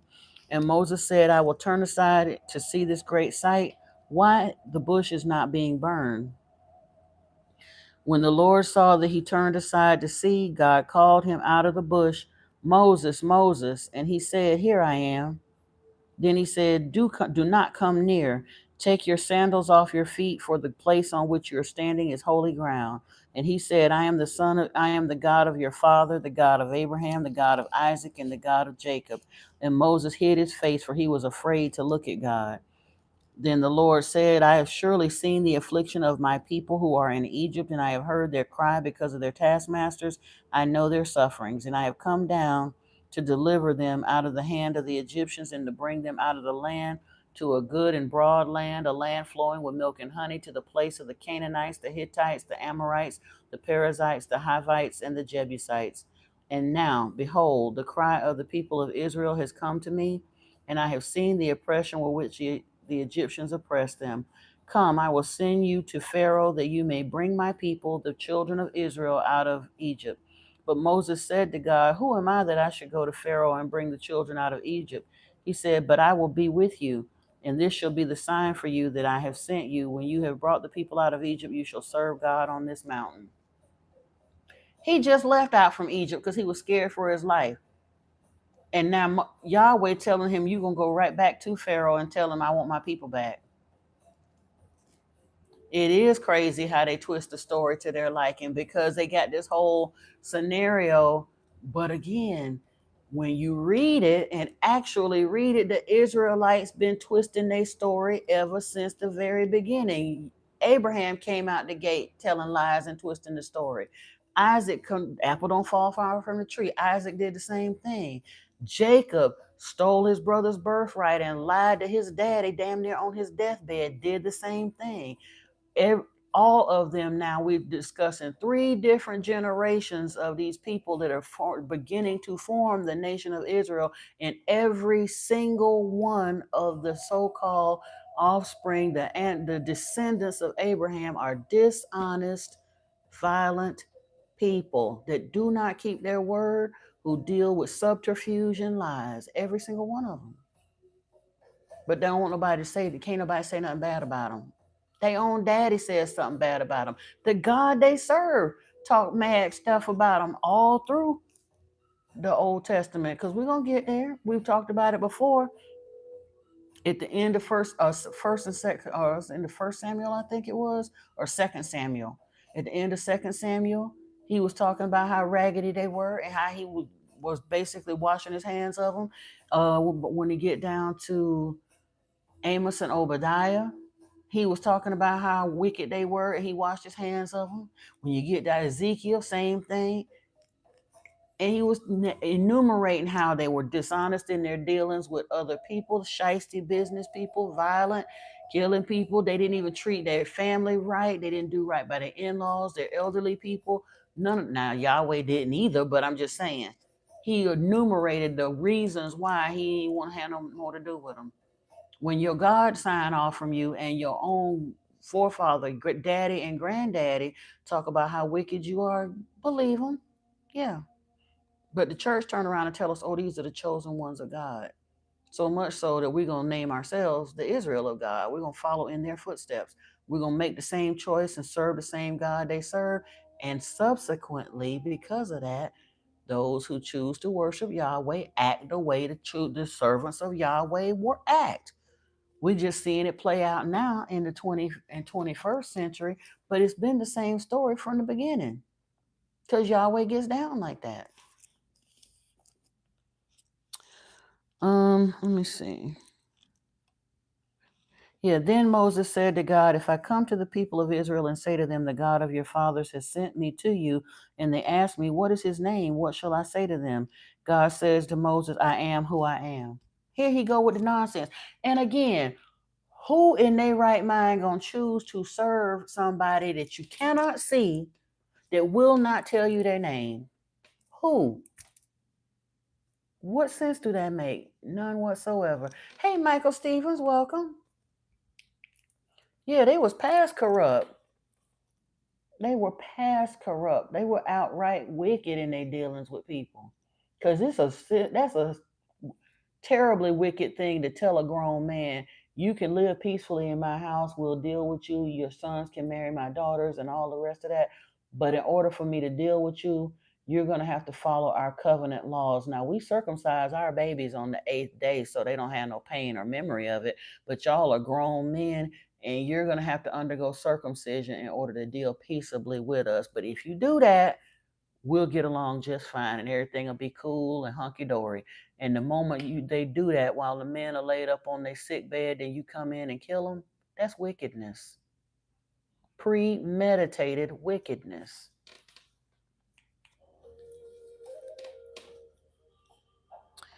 So yeah, he said, what is his name? What shall I say to them? God said to Moses, I am who I am. And he said, say this to the people of Israel, I am has sent me to you. God also said to Moses, say this to the people of Israel, the Lord, the God of your fathers, the God of Abraham, the God of Isaac, and the God of Jacob has sent me to you. This is my name forever, and thus I am to be remembered throughout all generations. And that's what they still say to this day. The God of Abraham, the God of Isaac, and the God of Jacob. Now, later on, he reveals his name is Yahweh. But he was so shiesty in his dealings, he didn't even want to tell them who he was. So he got these miscreants, putting it mildly, that was willing to serve him sight unseen on blind faith just because he said so. How wise is that? Not. Hey, Robin Williams Daniels, welcome, welcome. See you in a minute. Welcome. So go and gather the elders of Israel. I'm down at Exodus 3, and we're around verse 16 now. Excuse me. Go and gather the elders of Israel together and say to them, the Lord, the God of your fathers, the God of Abraham, of Isaac, and of Jacob, has appeared to me, saying, I have observed you and what has been done to you in Egypt, and I promise that I will bring you up out of the affliction of Egypt to the land of the Canaanites, the Hittites, the Amorites, the Perizzites, the Hivites, and the Jebusites, a land flowing with milk and honey. First of all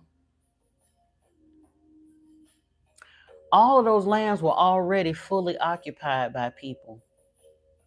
So Yahweh ain't even telling them, he didn't even have to lie to them. But he's telling them, I'm going to go, and just because you agree to serve me, I'm going to go and displace all of these people and give you the land. Now, he didn't do it.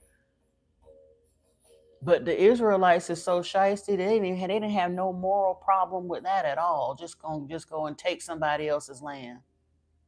Have I ever taught Bible study, Michael Stevens? Not well, yes and no. In my earlier, well, I ain't gonna say I taught it. I participated in it equally and actively. In the religion I was raised in, females would not be able to lead a group Bible study, but I've studied the Bible with people before, like on a one-on-one study basis. Yeah. But we looking at it slightly differently now, because like I said, my blinders are off. So if you rock with me, your blinders gonna come off too, because we just reading it, but we're gonna discuss what's going on in it. But yeah, I've been reading the Bible since I was 3 years old. I was taught to read from the Bible by the age of 3 by my mother. And they was in, when I say we had Bible study, like Tuesday night Bible study, Thursday night ministry school, Sunday, blah, blah, blah, all of that. And on top of all of the church related stuff, Mama made us sit down and read aloud to her every week. Like me, my nieces, nephews, all of that. We would sit down and have to go through, and it wasn't just no one or two verses. Well, my daddy was what they called an elder in the congregation. Like I said, the religion that I was in, a woman couldn't be a pastor, but my mother was what they called a pioneer, and my daddy was an elder. So yeah, they was neck deep up in it, big time. The family that's still living still are. But yeah, I've been reading the Bible. I stepped away from it for a while as an adult because I was just angry with all of this mess. But Yeshua done brought me back to it to take another look. And I'm glad, because a lot of this stuff, you read it and read it and read it, but it's so glossed over, and we're so programmed to, or conditioned to just accept the church's spin on it. It really takes stepping back from it for a little bit, getting some further outside understanding, and then going back and reading it after you've been away from it for a while, till you be like, wait a minute, that ain't right. you know, I remember reading this story before, and some of the stuff, I mean, there was a lot of stuff in the scriptures, even then, it didn't set right with me, like the story with Lot's wife. I thought that was weird. And then the daughters turning around and getting pregnant by their daddy. I thought that was weird. And them essaying the servant girl all night till she died. I really thought that was weird, but in church, if they touch those scriptures at all, they put such a spin on it to make it seem like this is justice, this is righteous in the eyes of the Lord, and you don't even realize that's why, Michael Stevens, I think it was put on my heart, mind, and spirit to go back and understand, go back and read the Bible again so that I could understand the true nature of Yahweh, because I knew that what they teaching in the church is not the real nature of Yahweh. Yeshua said God is love. It ain't nothing loving about nothing that Yahweh do in the scriptures, nothing at all. Not one scripture can you find in the scriptures where they genuinely talking about Yahweh, where there's any kind of love, empathy, forgiveness, or nothing else. Yahweh is not loving at all. He's not fair. He's not just. He's not loving. He's a liar. Like it, Yeshua said it in John. He's a liar and the father of a lie. When he speak a lie, he speak out of his own true nature, because there's no truth in him. And he been lying from Genesis all the way through.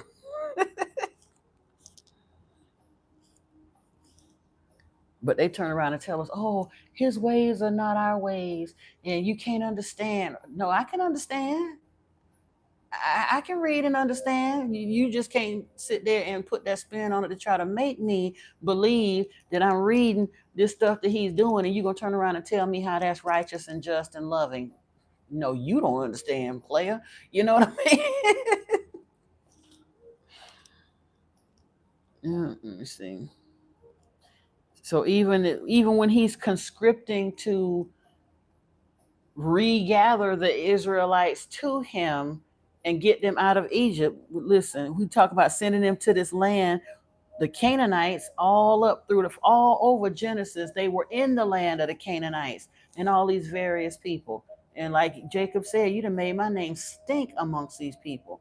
But Yahweh is saying, I'm gonna send you back in there and I'm gonna take the land from the people and give it to you. And they said, okay, we'll do that, even though they don't even know his name at this point.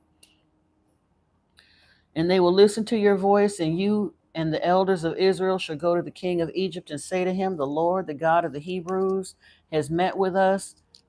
And now, please let us go a 3 days journey into the wilderness that we may sacrifice to the Lord our God, which was going to be a lie anyway. He's sending them in there on a lie. Oh, we just want to leave for 3 days and then we'll come back, knowing damn well they wasn't coming back. So again, he's a liar. He's telling them to go tell a lie to the Pharaoh. Yeah.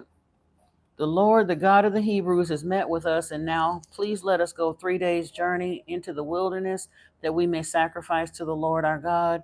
But I know that the king of Egypt will not let you go unless compelled by a mighty hand. So I will stretch out my hand and strike Egypt with all the wonders that I will do in it. After that, he will let you go. And I will give this people favor in the sight of the Egyptians, and when you go, you shall not go empty. But each woman shall ask of her neighbor and any woman who lives in her house for silver and gold jewelry and for clothing. You shall put them on your sons and on your daughters. You shall plunder the Egyptians. Where's the righteousness in that? You finna leave, you get ready to run, and you gonna lie to these people and get the women of the house to go in and con the women of the houses of Egypt for their jewelry and stuff. In other words, steal it if you got to. And then when y'all leave, you ain't coming back. You're gonna plunder Egypt, and then you're gonna make your great escape. Then Moses said, but behold, they will not believe me or listen to my voice, for they will say, the Lord did not appear to you. The Lord said to him, what is that in your hand? He said, a staff. And he said, throw it on the ground. So he threw it on the ground, and it became a serpent. And Moses ran from it. But the Lord said to Moses, put out your hand and catch it by the tail. So he put out his hand and caught it, and it became a staff in his hand, that they may believe that the Lord, the God of their fathers, the God of Abraham, the God of Isaac, and the God of Jacob has appeared to you. Sorcery. Yahweh is a snake handler. He was known as a snake handler. I mean, Enki is to some degree too, because the first mystery school that Enki created was called the Brotherhood of the Serpent. But Yahweh was seriously known as a snake handler. And even to this day, if you go in the Vatican, there's so much serpentine representation in there. One of the sanctuaries in the Vatican, if you're standing in the back of the sanctuary, it just looks like a regular building. But if you were standing up on the podium or on the at the pulpit and look back across it, the front door, the doors leading into the sanctuary, it looked like the head of a serpent, right down to the fangs and eyes and all. They use a lot of serpentine architecture in there because Yahweh is a snake handler. Let me see. Again, the Lord said to him, put your hand inside your cloak. And he put his hand inside his cloak, and when he took it out, behold, his hand was leprous like snow. Then God said, put your hand back inside your cloak. So he put his hand back inside his cloak, and when he took it out, behold, it was restored like the rest of his flesh. If they will not believe you, God said, or listen to the first sign, they may believe the latter sign. If they will not believe even these two signs or listen to your voice, you shall take some water from the Nile and pour it on the dry ground, and the water that you shall take from the Nile will become blood on the dry ground. Sorcery. But Moses said to the Lord, O my Lord, I am not eloquent either in the past or since you have spoken to your servant, for I am slow of speech and of tongue. He has some kind of a speech impediment. Then the Lord said to him, Who has made man's mouth? Who makes him mute or deaf or seeing or blind? Is it not I, the Lord? Heck no, Yahweh, it ain't you. You ain't had nothing to do with the making of humanity. Nothing at all. But he gassing Moses up good for this mission. Now therefore go, and I will be your mouth. I will be with your mouth and teach you what you shall speak. But he can push thoughts telepathically. We saw that with King Ahab. He told twice in the scriptures, in the end of, I think it's the end of 2 Samuel, or it might be in First Kings. He told them that he was going to push lies into the mind of the prophet to make the prophet lie to King Ahab in order to trick Ahab to go out in battle in the chariot so that Ahab would get killed in battle. And he did it. And King Ahab died right there on the field because of Yahweh telepathically pushing lies into the prophet's mind and making the prophet speak. And in the Gospel of John, the Gospel of John don't tell that tale about eat of my flesh, drink of my blood, but it does say after they had after the Passover meal that he went and did the whole lesson of the foot washing, and then it says, and after that Yahweh basically entered into Judas's mind. They said that the devil entered into Judas and made him go and betray Yeshua. So yeah, he can push telepathic thought. Now therefore go, and I will be with your mouth and teach you what to speak. But Moses said, "Oh my Lord, please send someone else." Then the anger of the Lord was kindled against Moses, and he said, "Is there not Aaron your brother, the Levite?" Another Levite. "I know that he can speak well. Behold, he is coming out to meet you, and when he sees you, he'll be glad in his heart. You shall speak to him and put the words in his mouth, and I will be with your mouth and with his mouth, and I will teach you both what to do. He shall speak for you to the people, and he shall be your mouth, and you shall be as God to him. And take in your hand this staff which you shall do the signs, with which you shall do the signs." Moses went back to Jethro, his father-in-law, and said to him, "Please let me go back to my brothers in Egypt to see whether they are still alive." And Jethro said to Moses, "Go in peace." And the Lord said to Moses in Midian, "Go back to Egypt, for all the men who are seeking your life are dead." So Moses took his wife and his sons and had them ride on a donkey and went back to the land of Egypt. And Moses took the staff of God in his hand. And the Lord said to Moses, "When you go back to Egypt, see that you do before Pharaoh all the miracles that I have put in your power, but I will harden his heart so that he will not let the people go. So then you shall say to Pharaoh, 'Thus says the Lord, Israel is my firstborn, and I shall say to you, let my son go that he may serve me. If you refuse to let him go, behold, I will kill your firstborn son.'" So he's setting them up from the beginning. Now that's something that I missed in the scriptures all this while. I thought that the Pharaoh just refused to let him go because he was just being hard-hearted. But Yahweh made the Pharaoh hard-hearted to disagree so that he could bring down all of them plagues and do all of that damage in Egypt. That's wickedness. They literally preserved the nation of Israel during the years of famine. If it had not been for Egypt taking them in, they would have died out there in the wilderness. And to thank them for it, now that Yahweh wants these people, not only is he going to send Moses back in there, putting his own life at risk because he was a murderer on the run, but now he's saying, "I'm giving you this stuff to do and I'm telling you what to say, but I'm telling you now, I'm going to put it into Pharaoh's mind that when you tell him all this stuff, he's not going to give in. And then I'm going to get a chance to do all of this damage in Egypt, wreak all of this havoc and bring all of these curses and plagues," which he had already proved with Abraham, with the Pharaoh that was ruling back then. With Abraham, he brought curses on the Pharaoh's house and plagues in the Pharaoh's house then.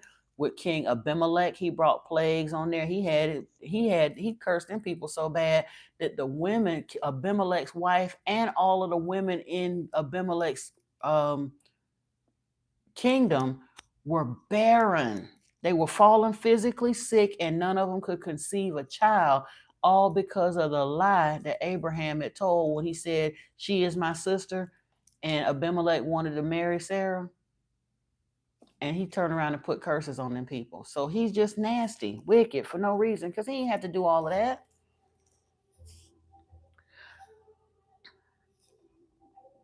At a lodging place on the way, the Lord met him and sought him on the way on at a lodging place on the way, the Lord met him and sought to put him to death. Then Zipporah took a flint and cut off her son's foreskin and touched Moses' feet with it and said, "Surely you are a bridegroom of blood to me." So she let him alone. So he let him alone. It was then that she said, "A bridegroom of blood," because of the circumcision. Now that's interesting. Hold on.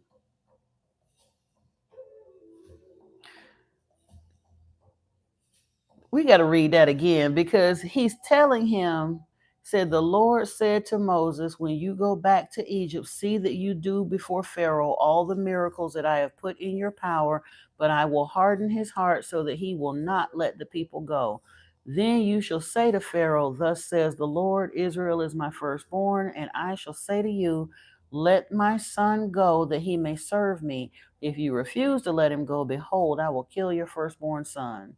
At a lodging place on the way, the Lord met him and sought to put him to death. Now, obviously, I'm hoping that's a different Lord, because if not, you're going to send this man to go do your dirty work and then you're going to try to kill him before you even get there?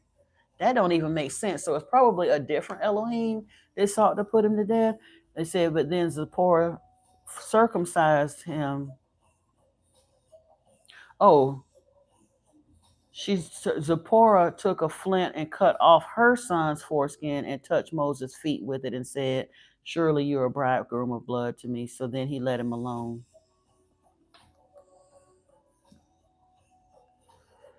Then the Lord said to Aaron, go into the wilderness to meet Moses. So he went and met him at the mountain of God and kissed him. And Moses told Aaron all the words of the Lord with which he had sent him to speak, and all the signs that he had commanded him to do. Then Moses and Aaron went and gathered together all the elders of the people of Israel. Aaron spoke all the words that the Lord had spoken to Moses and did the signs in the sight of the people, and the people believed. And when they heard that the Lord had visited the people of Israel and that he had seen their affliction, they bowed their heads in worship. And so afterwards, Moses and Aaron went and said to Pharaoh, thus says the Lord, the God of Israel, let my people go that they may hold a feast to me in the wilderness. But Pharaoh said, who is the Lord that I should obey his voice and let Israel go? I do not know the Lord, and moreover, I will not let Israel go. Because again, you're telling me the Lord said, but you don't even know his name. Why should I let y'all go anywhere? You don't know his name. I don't know his name. So therefore, you can't give me a name. You ain't going nowhere. Then they said, the God of the Hebrews has met with us. Please let us go a 3 days journey into the wilderness that we may sacrifice to the Lord our God, lest he fall upon us with pestilence or with the sword. But the king of Egypt said to them, Moses and Aaron, why do you take the people away from their work? Get back to your burdens. And Pharaoh said, behold, the people of the land are now many, and you make them rest from their burdens. The same day Pharaoh commanded the taskmasters of the people and their foremen, you shall no longer give the people straw to make bricks as in the past. Let them go and gather straw for themselves. But the number of bricks that they made in the past you shall impose upon them. They shall by no means reduce it, for they are idle. Therefore they cried, let us go and offer sacrifice to our God. Let heavier work be laid on the men, that they may labor at it and pay no regard to lying words. And he ain't wrong in that. Because if you got time to think that first of all, you'd have stayed here so long and you'd have ate up so much of our food and all the rest of that we've now decided that you're going to work for us. You're basically indentured servants to us. And you got time to ask to go a 3 days journey off to go worship a nameless God? I don't know who he is. You don't know who he is. You ain't going nowhere. And if you got that much time on your hand, we're no longer going to make this job easy for you. We've been giving you the straw to make the bricks. Go out there and get your own straw, but keep making my bricks. And they ain't wrong. If you own your job and your supervisor, manager, or whatever come through, and every time they come through, you got your feet propped up on the desk somewhere, scrolling on the internet, do you really think that they're going to give you a bonus or whatever? No, they're going to give you some more work to do. We ain't paying you to laze around here. Get to work. So the taskmaster and the foreman of the people went out and said to the people, thus says Pharaoh, I will not give you straw. Go and get your straw yourselves wherever you can find it, but your work will not be reduced in the least. So the people were scattered throughout all the land of Egypt to gather stubble for straw. The taskmasters were urgent, saying, complete your work, your daily task each day, as when there was straw. And the foremen of the people of Israel, whom Pharaoh's taskmaster had set over them, were beaten and were asked, why have you not done all your task of making bricks today and yesterday, as in the past? Then the foreman of the people of Israel came and cried to Pharaoh, why do you treat your servants like this? No straw is given to your servants, yet they say to us, make bricks. And behold, your servants are beaten, but the fault is in your own people. But he said, you were idle, you were idle. That is why you say, let us go and sacrifice to the Lord. Go now and work. No straw will be given you, but you must still deliver the same number of bricks. The foreman of the people of Israel saw that they were in trouble when they said, you shall by no means reduce your number of bricks, your daily task each day.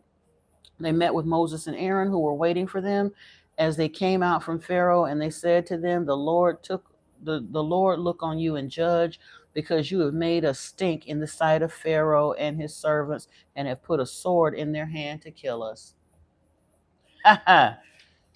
So again, everywhere they go, they stink to everybody. Now you done made us stink to the eyes of the Pharaoh too. No, y'all stink because you just stink. Because you, again, foolishness. How in the world you gonna ask for a whole nation of people to be allowed to leave for a 3 days journey, and just on your word you gonna ROR, check yourself out of jail on your ROR, and you're gonna be in, if you're gonna go there 3 days, you probably gonna worship 3 days, and it's gonna take you another 3 days to get back. But we supposed to trust that you just gonna come back, the whole nation gonna leave, and you gonna con the women out of lacing you up with gold and silver and jewelry and stuff. And we just supposed to believe that because you want to go worship a God that you don't even know the name of. That sound like pure BS. I wouldn't let them go neither. In class, if you're in school, how many people ever been in, I mean, in America anyway, I know when you were in the area, when you get to a point where you need hall passes to go somewhere, can you leave the classroom if you can't tell nobody who you're going to see and what you're going for and how long you're going to be gone? Nope. Go sit down. That's what the teacher going to tell you. What do you need a hall pass for? Who are you going to see? You can't tell me who you're going to see. You don't need one. Go sit down. And that's basically what they wanted, a 9 day, basically a 9 day hall pass. Pharaoh said, you can't tell me who you worshiping. No. There's plenty of folks here, right here in Egypt, for you to worship. Get back to work. Worship who you've been worshiping.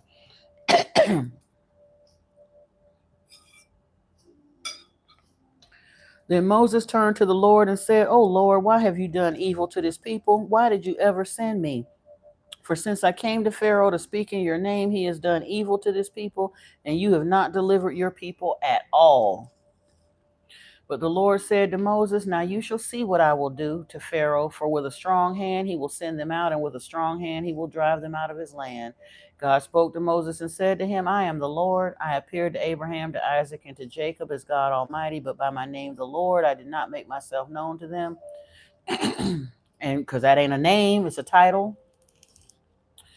"I also established my covenant with them," and that's probably a mistranslation, because I noticed from the King James on forward, there's many places where it is said that the translation should have had the tetragrammaton, the YHVH, in place to indicate that they were directly speaking about Yahweh.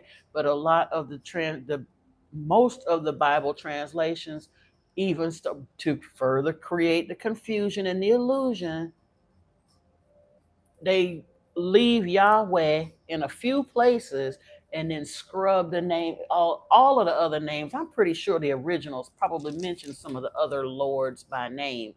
But by the time we get to the biblical translations that we were allowed to see, the only one that shows up as a God is Yahweh. And even the translations from the King James on down started removing it. So it only showed up in like 4 or 5 places instead of over 100 places. But like I said, that genericizing it makes the lie easier to tell. It keeps the confusion going. So everywhere you're reading in here, you're thinking Lord, Lord, Lord. But again, it indicates Moses' Lord. I mean, yeah, Noah's Lord was not the same Lord as Moses' Lord. Job's Lord was not the same Lord as Abraham's Lord. There were different lords mentioned here, different gods mentioned right in the scriptures, but they genericize them. Excuse me. I also, let's see. Yeah, I am the Lord. I appeared to Abraham, to Isaac, and to Jacob as God Almighty, but by my name, the Lord, I did not make myself known to them. I also established my covenant with them to give them the land of Canaan, the land in which they lived as sojourners. So if you don't Do you not hear yourself, Yahweh? A sojourner is a wanderer. So how you going to give them the land of Canaan if they were sojourners in that land? They lived in the land as sojourners, but you claim that you established your covenant to give them the land of Canaan. But why the Israelites don't have Canaan then? Because the Israelites are direct descendants of Abraham and Isaac and Jacob. So if you claim you the God of Abraham, Isaac, and Jacob, and you gave them the land of Canaan, what the hell is we doing stuck over here in Egypt as slaves for? They too simple minded. They so busy looking for dishonest gain, they ain't even hearing what this so-called God is telling them. How you gonna give us what you claim you already gave our granddaddy? But he don't have it. He didn't pass it down to us because you never gave it to him. But now you setting us up for the okey doke again, telling us you're gonna give us this land. Oh, and by the way, there's about 100,000 people already living on that land, but you telling us you're gonna give it to us, really? And you still ain't told us your name. You just Lord. But we supposed to go and put our necks on the line. You done made it bad for us. Before we was at least had doable work. Now you done basically doubled our workload and you still ain't even telling us your name. Something wrong with that. Moreover, I have heard the groaning of the people of Israel, whom the Egyptians hold as slaves, and I have remembered my covenant. I have remembered my covenant. So you ain't fulfilled it before, but now all of a sudden you remember your covenant. Okay, Yahweh. Say therefore to the people of Israel, I am the Lord, and I will bring you out from under the burdens of the Egyptians, and I will deliver you from slavery to them, and I will redeem you with an outstretched arm and with great acts of judgment. I will take you to be my people, and I will be your God, and you shall know that I am the Lord your God who has brought you out from under the burdens of the Egyptians. They wasn't burdened by the Egyptians until you showed up, Yahweh. I will bring you into the land that I swore to give to Abraham, to Isaac, and to Jacob, and I will give it to you for a possession. I am the Lord. Moses spoke thus to the people of Israel, but they did not listen to Moses because of their broken spirit and harsh slavery. So the Lord said to Moses, go in, tell Pharaoh, king of Egypt, to let the people of Israel go out of his land. But Moses said to the Lord, behold, the people of Israel have not listened to me. How then shall Pharaoh listen to me? For I am of uncircumcised lips. But the Lord spoke to Moses and Aaron and gave them a charge about the people of Israel and about Pharaoh, king of Egypt, to bring the people out of Israel out of the land of Egypt.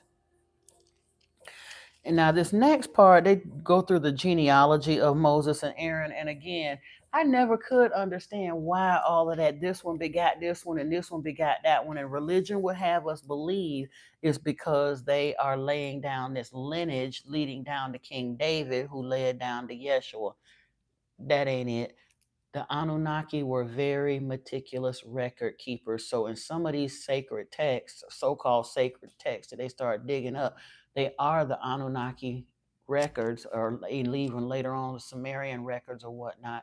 They put those up in there. Yeah, Thutmose, Moshe. Yeah, it's Thutmose, but still, that ain't saying much. It ain't even impressive though, because when you know that he's a Levite, because the Levites not a reputable people according to their own granddaddy or their own daddy.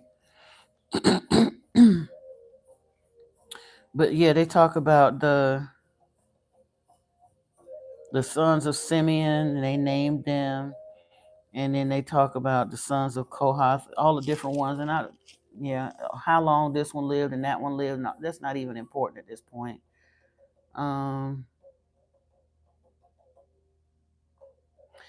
We get down to 26. These are the Aaron and Moses to whom the Lord said, bring out of the people of Israel from the land of Egypt by their hosts.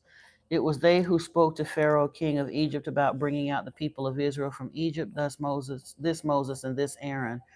On the day when the Lord spoke to Moses in the land of Egypt, the Lord said to Moses, I am the Lord. Tell Pharaoh, king of Egypt, all that I say to you. But Moses said to the Lord, behold, I am of uncircumcised lips. How will Pharaoh listen to me? And then, let me see.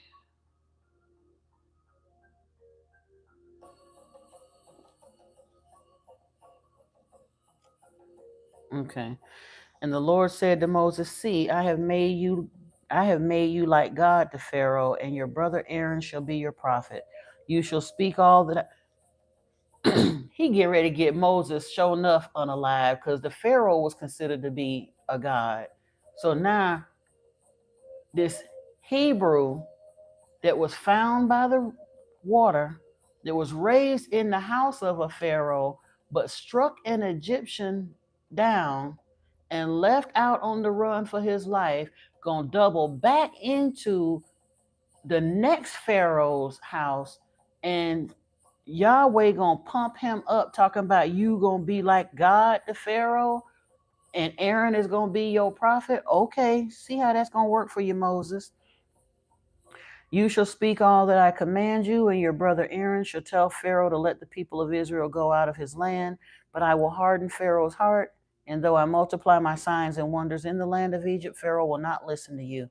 Then I will lay my hand on Egypt and bring my host, my people, the children of Israel, out of the land of Egypt by great acts of judgment.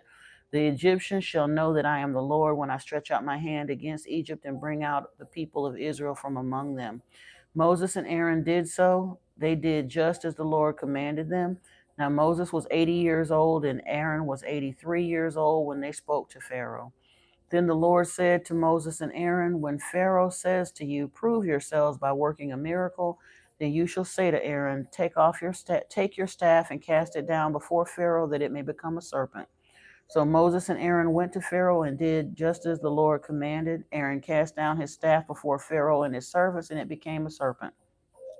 Then Pharaoh summoned the wise men and the sorcerers, and they, the magicians of Egypt, also did the same by their secret arts. For each man cast down his staff, and they became serpents, but Aaron's staff swallowed up their staffs. Still Pharaoh's heart was hardened, and he would not listen to them as the Lord had said.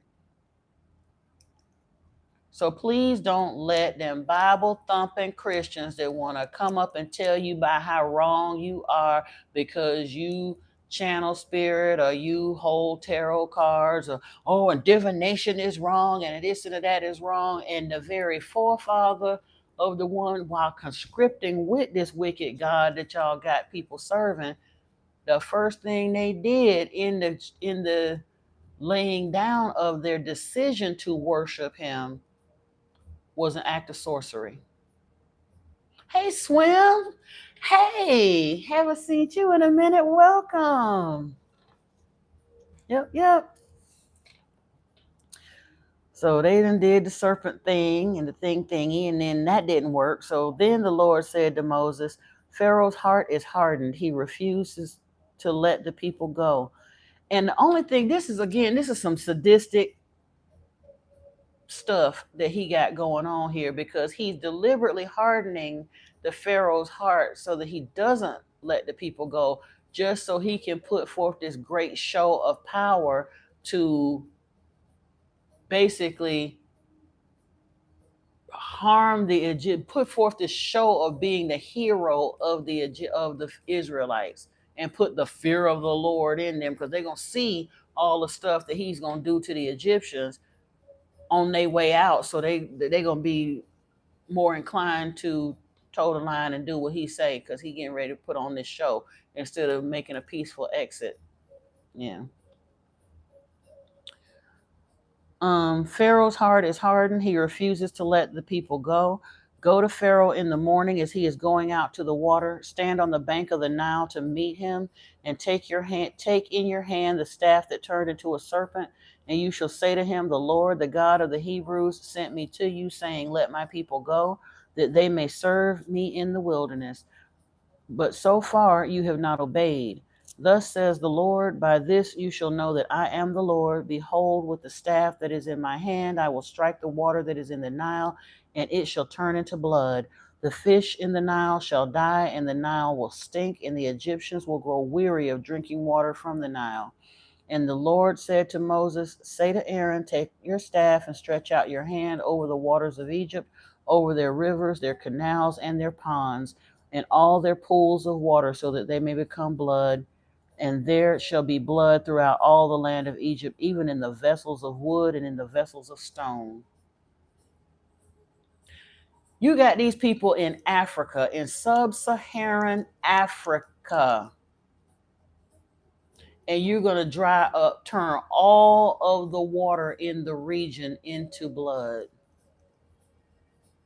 How wicked is that?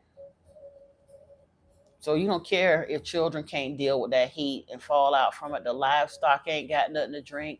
The women, the children, ain't nobody got nothing to drink. And this is supposedly justifiable so that you can come and get these people that you have neglected for 400 years after you made the promise to their forefathers 400 years ago and didn't fulfill it then.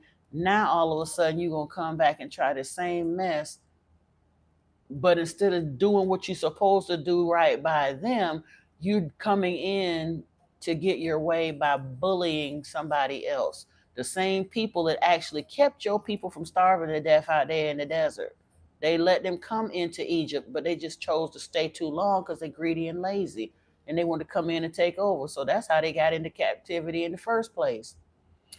I am reading in the book of Exodus. We're talking about how, like I said, the nature of Yahweh and how the Israelites came to serve Yahweh. Mm-hmm. Moses and Aaron did as the Lord commanded. In the sight of Pharaoh and in the sight of his servants, he lifted up the staff and struck the water in the Nile, and the water in the Nile turned to blood. And the fish in the Nile died, and the Nile stank, so that the Egyptians could not drink water from the Nile. There was blood throughout all the land in Egypt, but the magicians of Egypt did the same by their secret arts. So Pharaoh's heart remained hardened, and he would not listen to them. And as the Lord had said, Pharaoh turned and went into his house, and he did not take even this to heart. And all the Egyptians dug along the Nile for water to drink, for they could not drink the water of the Nile. 7 full days passed after the Lord had struck the Nile. Then the Lord said to Moses, go into Pharaoh and say to him, thus says the Lord, let my people go, that they may serve me. But if you refuse to let them go, behold, I will plague all your country with frogs. The Nile shall swarm with frogs that shall come up into your house and into your bedroom and into your bed and into the houses of your servants and your people and into your ovens and into your kneading bowls. The frogs shall come upon you and upon your people and all your servants. And the Lord said to Moses, say to Aaron, stretch out your hand with your staff over the rivers, over the canals, and over the pools, and make frogs come up out of the land of Egypt.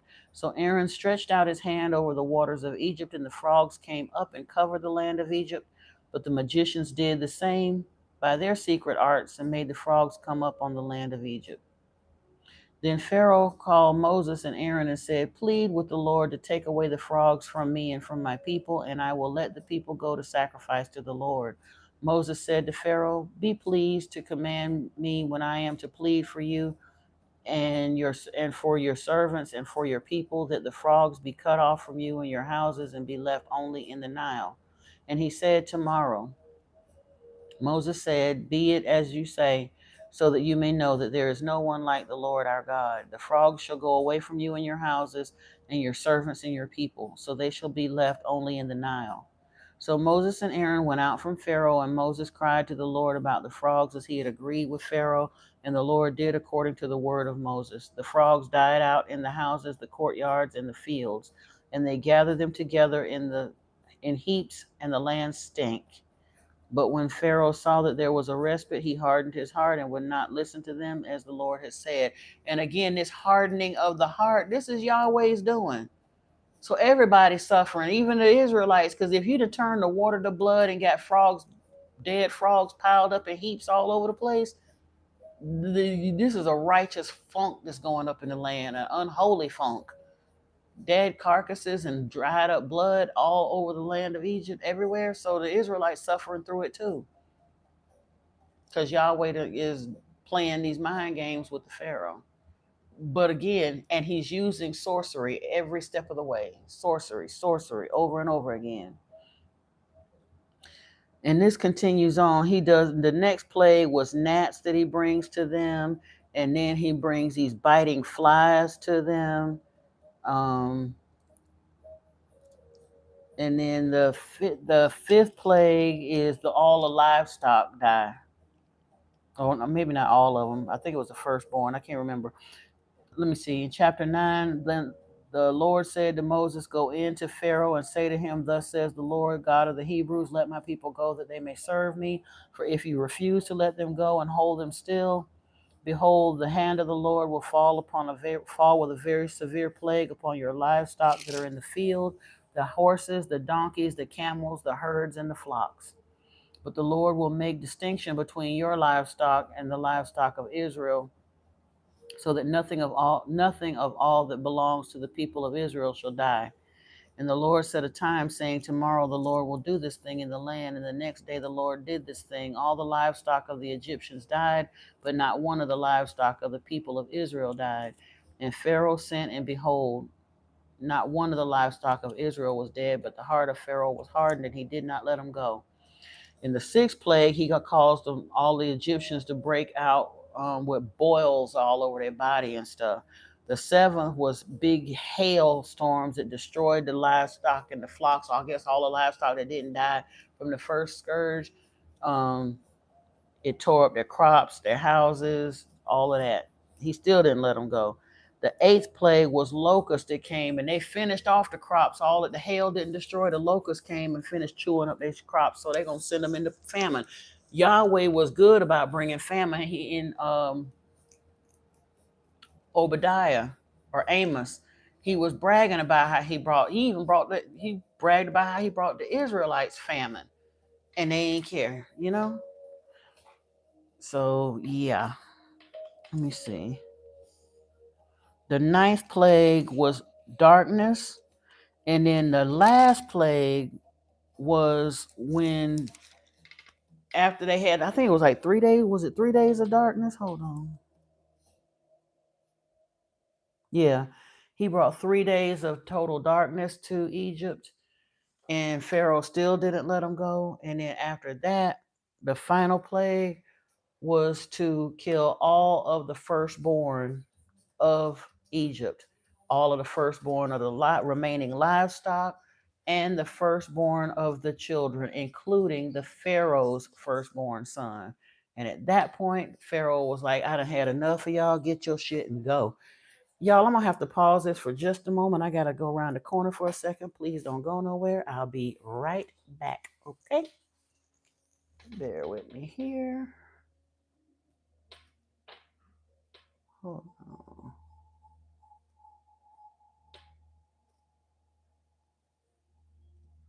Hey, Becoming Ultimate. Welcome, welcome. I'll be right back. Just got to take care of a little water bill.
All right, y'all. Thank you so much for your patience.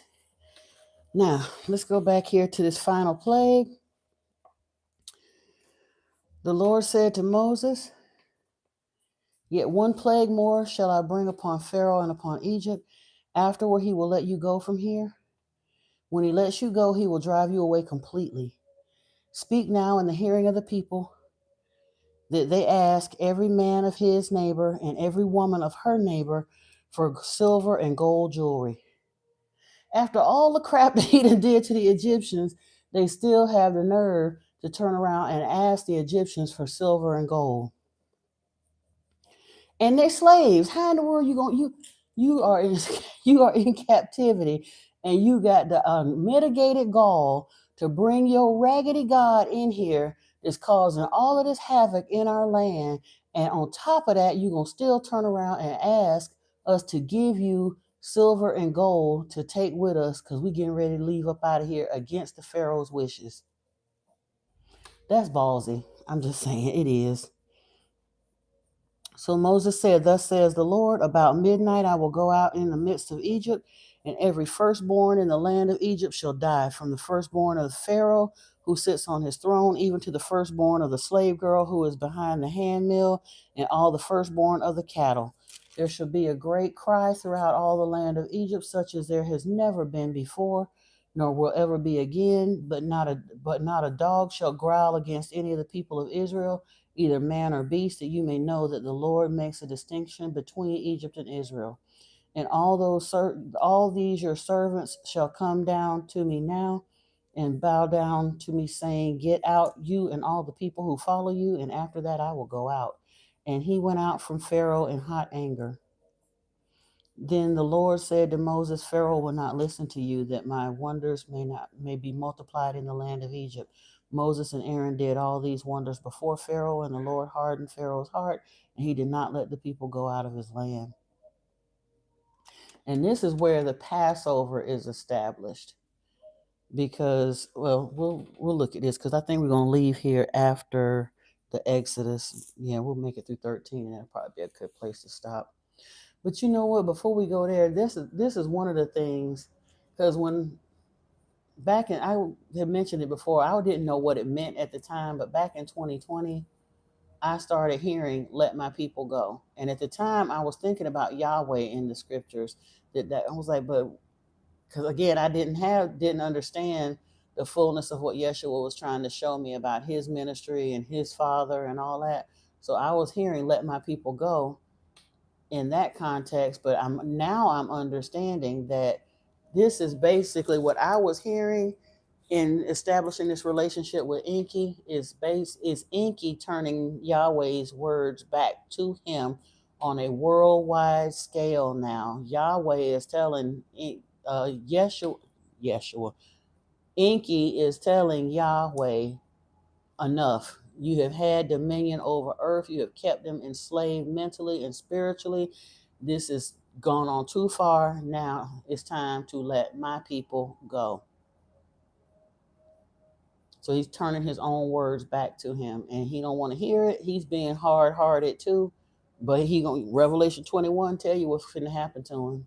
But they'll see it when they see it. The Lord said to Moses and Aaron in the land of Egypt, "This month shall be for you the beginning of months. It shall be the first month of the year for you. Tell all the congregation of Israel that on the 10th day of the month, every man shall take a lamb according to their father's houses, a lamb for his household. And if the household is too small for a lamb, then he and his nearest neighbor shall take according to the number of persons, according to what each can eat. You shall make your count for the lamb. Your lamb shall be without blemish, a male a year old. You may take it from the sheep or from the goats. And you shall keep it until the 14th day of this month, when the whole assembly of the congregation of Israel shall kill their lambs at twilight." So Passover, this was in the month of Nisan that this was happening, by the way. That's why Yeshua was doing the Passover meal before his execution. So this would have been most months. Nisan 14th happens somewhere around. It's near the spring equinox. I forgot how many days after after or before, but it's very much around the spring equinox. So late March, early April. But that whole first Sunday in April thing, that's another area where Christians fall very, very short by going by the Roman tradition of deciding it's a specific Sunday. No, Nisan 14th will fall on different days depending on the year because they are going by the lunar calendar, and it has to be on the 14th day of Nisan. And Christians don't do that. So this whole Passover thing that I'm about to describe, if Christians are not doing this, they are not serving Yahweh the way he has demanded to be served. They cannot even think that they're pleasing to God. That's why I say Paul set humanity up for the okie doke when they developed Christianity, because no Christians are doing what Yahweh has commanded his servants to do. And Yahweh is Jehovah. So Christians call him Jehovah, but the being doesn't change. If you're going to serve Yahweh, you're going to have to serve him the way he say he want to be served. And this Passover thing here, this is what has to be done. The yearling lamb, either from the sheep or the goats, it has to be blemish free. And only what you and the household can eat, because you got to consume it all in one night. But it says you shall keep it until the 14th day of the month, when the whole assembly of the congregation of Israel shall kill their lambs at twilight. Then they shall take some of the blood and put it in on the two doorposts and the lintel of the houses in which they eat it. They shall eat the flesh that night, roasted on the fire, with unleavened bread and bitter herbs they shall eat it. Do not eat any of it raw or boiled in water, but roasted, its head with its legs and its inner parts. And you shall let none of it remain until the morning. Anything that remains until the morning you shall burn. In this manner you shall eat it with your belt fastened, your sandals on your feet, and your staff in your hand. And you shall eat it in haste. It is the Lord's Passover. For I will pass through the land of Egypt that night, and I will strike all the firstborn in the land of Egypt, both man and beast, and on the gods of Egypt I will execute judgments. I am the Lord. The blood shall be a sign for you on the houses where you are. And when I see the blood, I will pass over you, and no plague will befall you to destroy you when I strike the land of Egypt. This day shall be for you a memorial day, and you shall keep it as a feast to the Lord throughout your generations, as a statute forever. You shall keep it as a feast. 7 days you shall eat unleavened bread. On the first day you shall remove leaven out of your houses. For if anyone eats what is leavened from the first day until the seventh day, that person shall be cut off from Israel. On the first day you shall hold a holy assembly, and on the seventh day a holy assembly. No work shall be done on those days, but what everyone needs to eat, that alone may be prepared by you. And you shall observe the feast of unleavened bread, for on this very day I brought your hosts out of the land of Egypt. Therefore you shall observe this day throughout your generations as a statute forever. In the first month, from the 14th day of the month at evening, you shall eat unleavened bread until the 21st day of the month at evening. For 7 days no leaven is to be found in your houses. If anyone eats what is leavened, that person will be cut off from the congregation of Israel, whether he is a sojourner or a native of the land. You shall eat nothing leavened. In all your dwelling places you shall eat unleavened bread. Don't come with that foolishness, Lord Kelvin. I'm trying to tell you, don't even do it. Fact of the matter, I don't even remember. Let me make this. I forgot. I keep forgetting to do that, but let me do this right now.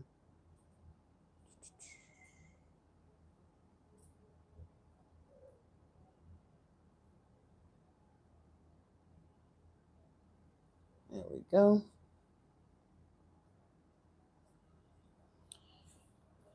So, any Christian that call themselves a servant of God, a servant of Jehovah, the God of the Bible, if they are not keeping this Passover this way, They are not serving Yahweh in the way in which he prescribed. They cannot consider themselves pleasing unto the Lord. And in fact, he says that they will be cut off. He don't care whether it's a sojourner, which literally the Israel of God would be like sojourners that came into the land. They are not native Israelites. They are not of the tribe of Jacob. I mean, they're not of the sons of Jacob, but they did allow people to come in and basically convert to Judaism if they chose to, but they had to keep all the same laws that Israelites kept. So that law was never removed from the requirements of Israel. Yeshua's death did not excuse them from doing that, because he didn't never tell. He's even in Matthew, Mark, and Luke, it says that he instituted this new covenant, this eat of my flesh and drink of my blood, but he didn't never tell them to stop celebrating, observing the Passover meal, because the very last thing he did before they hung him up was to observe the Passover meal. So Christians today, if they're not having this 7-day observance of Passover from Nisan 7 through or from the 14th day through the 21st day of the month,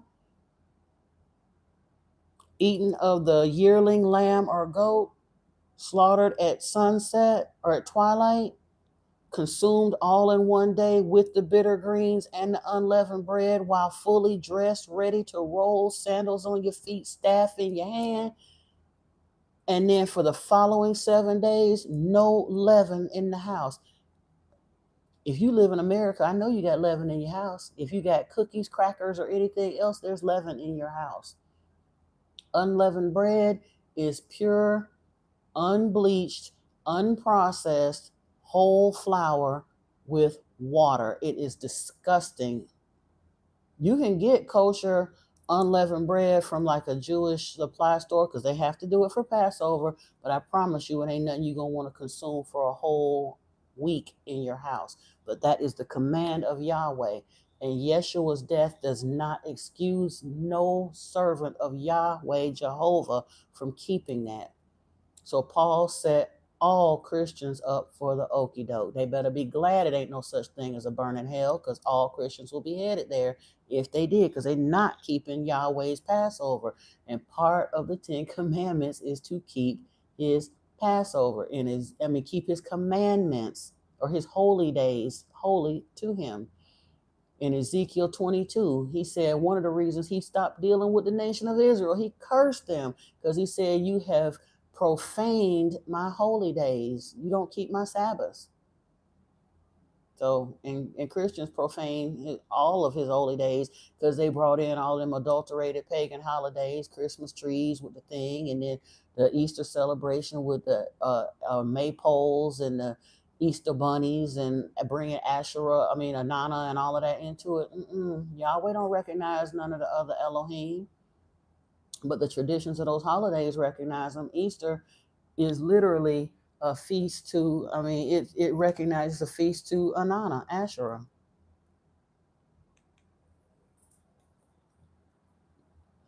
Then Moses called all the elders of Israel and said to them, go and select lambs for yourselves according to your clans, and kill the Passover lamb. Take a bunch of hyssop and dip it in the blood that is in the basin. Oh, and that's the other thing. Yeah, Christians celebrate Easter, but they don't, like I said, they don't slaughter that lamb, and they definitely don't put the blood on the lintel and the doorpost. And that's a commandment too, for part of the Passover meal, and none of them do it at all. Take a bunch of hyssop and dip it in the blood that is in the basin, and touch the lintel and the 2 doorposts with the blood that is in the basin. None of you shall go out of the door of this house until the morning. For the Lord will pass through to strike the Egyptians, and when he sees the blood on the lintel and on the 2 doorposts, the Lord will pass over the door and will not allow the destroyer to enter your houses to strike you.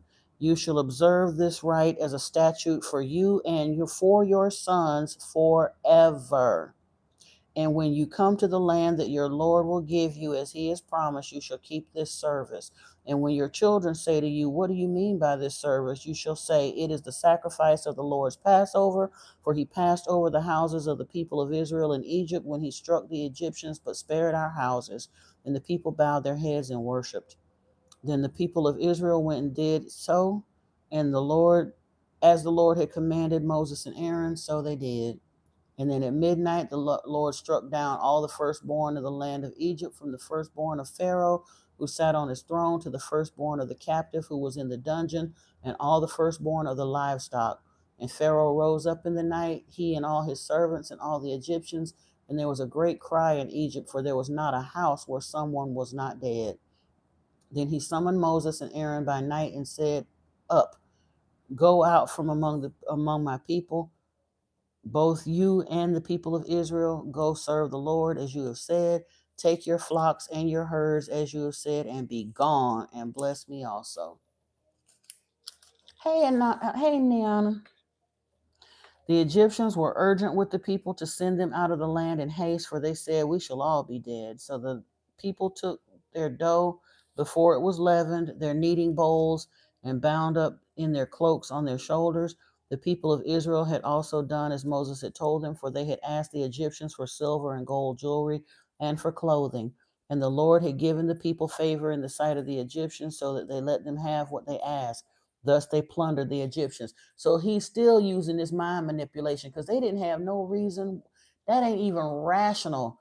Why in the world are you going to give slaves silver and gold and the clothes off your back and out your household, especially after your so-called God done brought a whole rain down 10 day, actually 2 or 3 weeks worth of plagues on the house, including killing my children, and you going to turn around and ask me for something?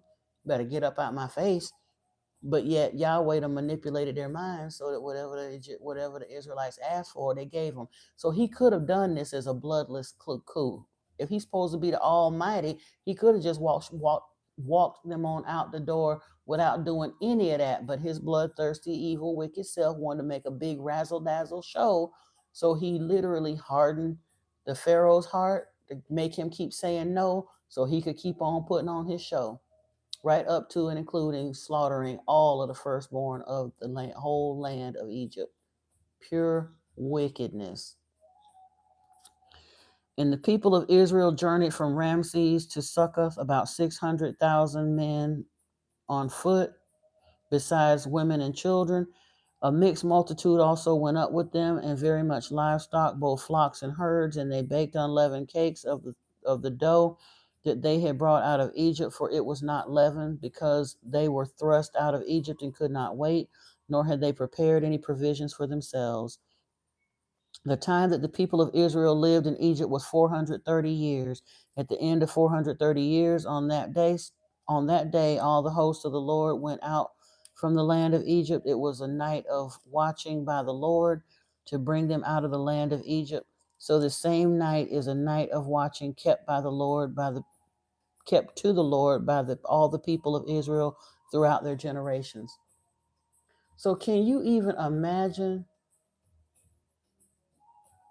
They got, first of all, again, from the time of Abraham, Isaac, and now and Jacob, they've been a stink in the land everywhere they went, all through the land of the Canaanites, the Hittites, the Perizzites, all of them. They were parasites in those lands, so much that nobody wanted to be bothered with them. They come into Egypt during the time of famine and stayed 430 years and got the nerve to be mad because the Pharaoh put them to work. And he didn't ask you to stop proliferating so much, but they made it their business to have as many children as they could. Concubines, servant girls, having children, intermarrying amongst each other to grow as fast as they can and as big as they can. So you've come in this land as looking, because you're about to starve because of famine, and you come in and just squat for 430 years, to the point that you've grown your nation to 600,000 people, done invaded Egypt and got the nerve to feel some type of way because the Pharaoh asked them to work for what they receive in Egypt. Parasitic entitlement. Ridiculous. But when we hear it in church, oh, they was being so plagued and the Pharaoh was hard in his heart and all of that. Yeah, because Yahweh said he was going to make the Pharaoh hard in his heart. But the Pharaoh gets a bad rap for being hard-hearted. That's why Yahweh had to go in and do what he did. Yahweh didn't have to do none of that. Yahweh did it because he was wicked. And he wanted to basically bully the Egyptians. He wanted to put forth a show to instill fear in the nation of Israel so that when he did lead them out of there, that they would serve him no matter what. Because he wasn't planning on taking them to a land he had prepared for them. He said he gonna have them go right back through the land of Canaanites and the Perizzites and all of them people that they already had a very bad reputation in, and gonna let them overrun them people's land again. Terrible. And the Lord said to Moses and Aaron, this is a statute of the Passover. No foreigner shall eat of it, but every slave that is brought for money may eat of it after you have circumcised him. No foreigner or hired worker may eat of it. It shall be eaten in one house. You shall not take any of the flesh outside of the house, and you shall not break any of its bones. All of the congregation of Israel shall keep it. If a stranger shall sojourn with you and would keep the Passover to the Lord, let all his males be circumcised, that he may come near and keep it. He shall be as a native of the land, but no uncircumcised person shall eat of it. There shall be one law for the native and for the stranger who sojourns among you. So this is where we get the idea of establishing the Israel of God. Christians are to be viewed as genetic Jews if they're willing to keep the laws of Yahweh. So Paul said that Christians are considered the Israel of God, but they're not keeping Yahweh's laws because they don't keep Passover. They decided because Nero said so, they turned it into the Easter celebration, which is a black magic binding spell blood ritual celebration over the execution of Yeshua, merged with a fertility ritual to Anana.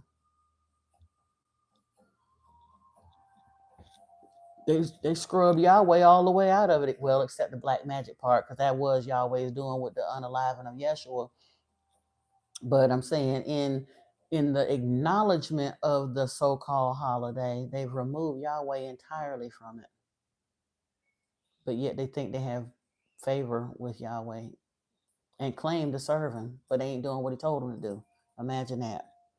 And all the people of Israel did just as the Lord commanded Moses and Aaron. And on that very day, the Lord brought the people of Israel out of the land of Egypt by their hosts.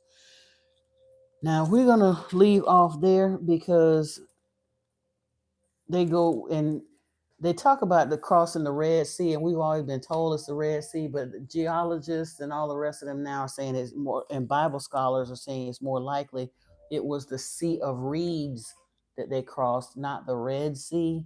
And that's that could very well be an easily mistaken from reed to red. I get that part, but yeah, they said it would not have been a big deal for them to cross the Sea of Reeds, but it's not likely that they crossed the Red Sea. But anywho, all right, folks, that is that part. I guess, let me see, it's only 9:40. I'm trying to see. Well, we've been at it for we've covered like about 17 chapters. Yeah, I think because in the Exodus in and of itself, we're going to get into that on our next go around. Yeah. Like I said, this whole story of Israel and all that is a huge what the hell. Right up from Abraham's first starting to choose, because up until this point, between Abraham, Isaac, Jacob, down to Moses, the Israelites under this Moses issue have already been in captivity for about 400 years. And up until that point, it was about 400 years. So if we look at from Abraham's time when Terah left the temple of Nanarsan, all the way up through the point where the nation of Israel is established with the Exodus from Egypt, almost 1,000 years have gone by, and none of them know his name yet. And they still killing people and doing all kinds of foolishness in the name of a God that they don't even know the name of. Tell them I am who I said I am sent you. That speaks to the character of the people that made the decision to serve him. They're not making sound decisions. They're not using wisdom or discernment. They are blindly following somebody because he agreed to bully people on their behalf, and he shows up using black magic and sorcery on their behalf. So they're willing to go with him with that because that's a nation that is, that's their nature. They're violent and bloodthirsty. Their ancestors said so, and they showed it. So, but that's why we still worship him to this day, because they chose to worship him. But we're at a point where we can actually start looking at this stuff and use discernment and stop listening to the stuff that the priests, the pastors, and the imams tell us, and read these texts for what they actually say and ascertain who these people really were, and not the lies that they try to convince us that, oh, these were such righteous men and that they serve a righteous God. No, they were not righteous, and they did not serve a righteous God. They were wicked men who served a wicked God. Even in the midst of a whole bunch of other more peaceful Elohim they could have chosen to worship, they went and chose the worst one because they was the worst ones. There was a problem everywhere they went. I didn't make it up. We just sat here and read it. But yep, that was that, y'all. And don't forget, when this does upload, I am going to go back and link that video from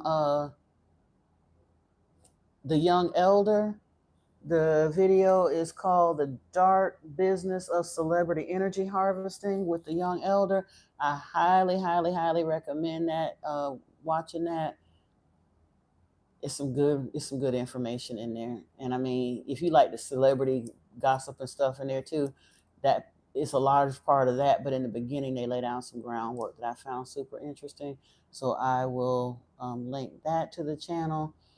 And for those of you who do watch me on TikTok, I will be doing an evening tarot session tomorrow around 8 p.m. Eastern.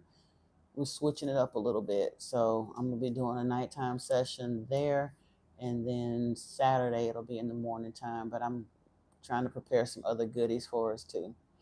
So thanks again for joining me, y'all. I hope you got some understanding and some confirmations in your spirit with that. Does anybody have any questions or comments or want to talk about any of that stuff? Because it is a little early yet.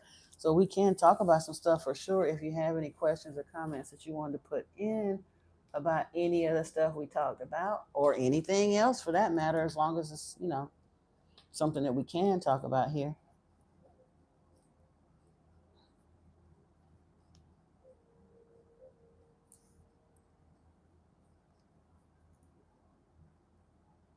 It's all good, Niana.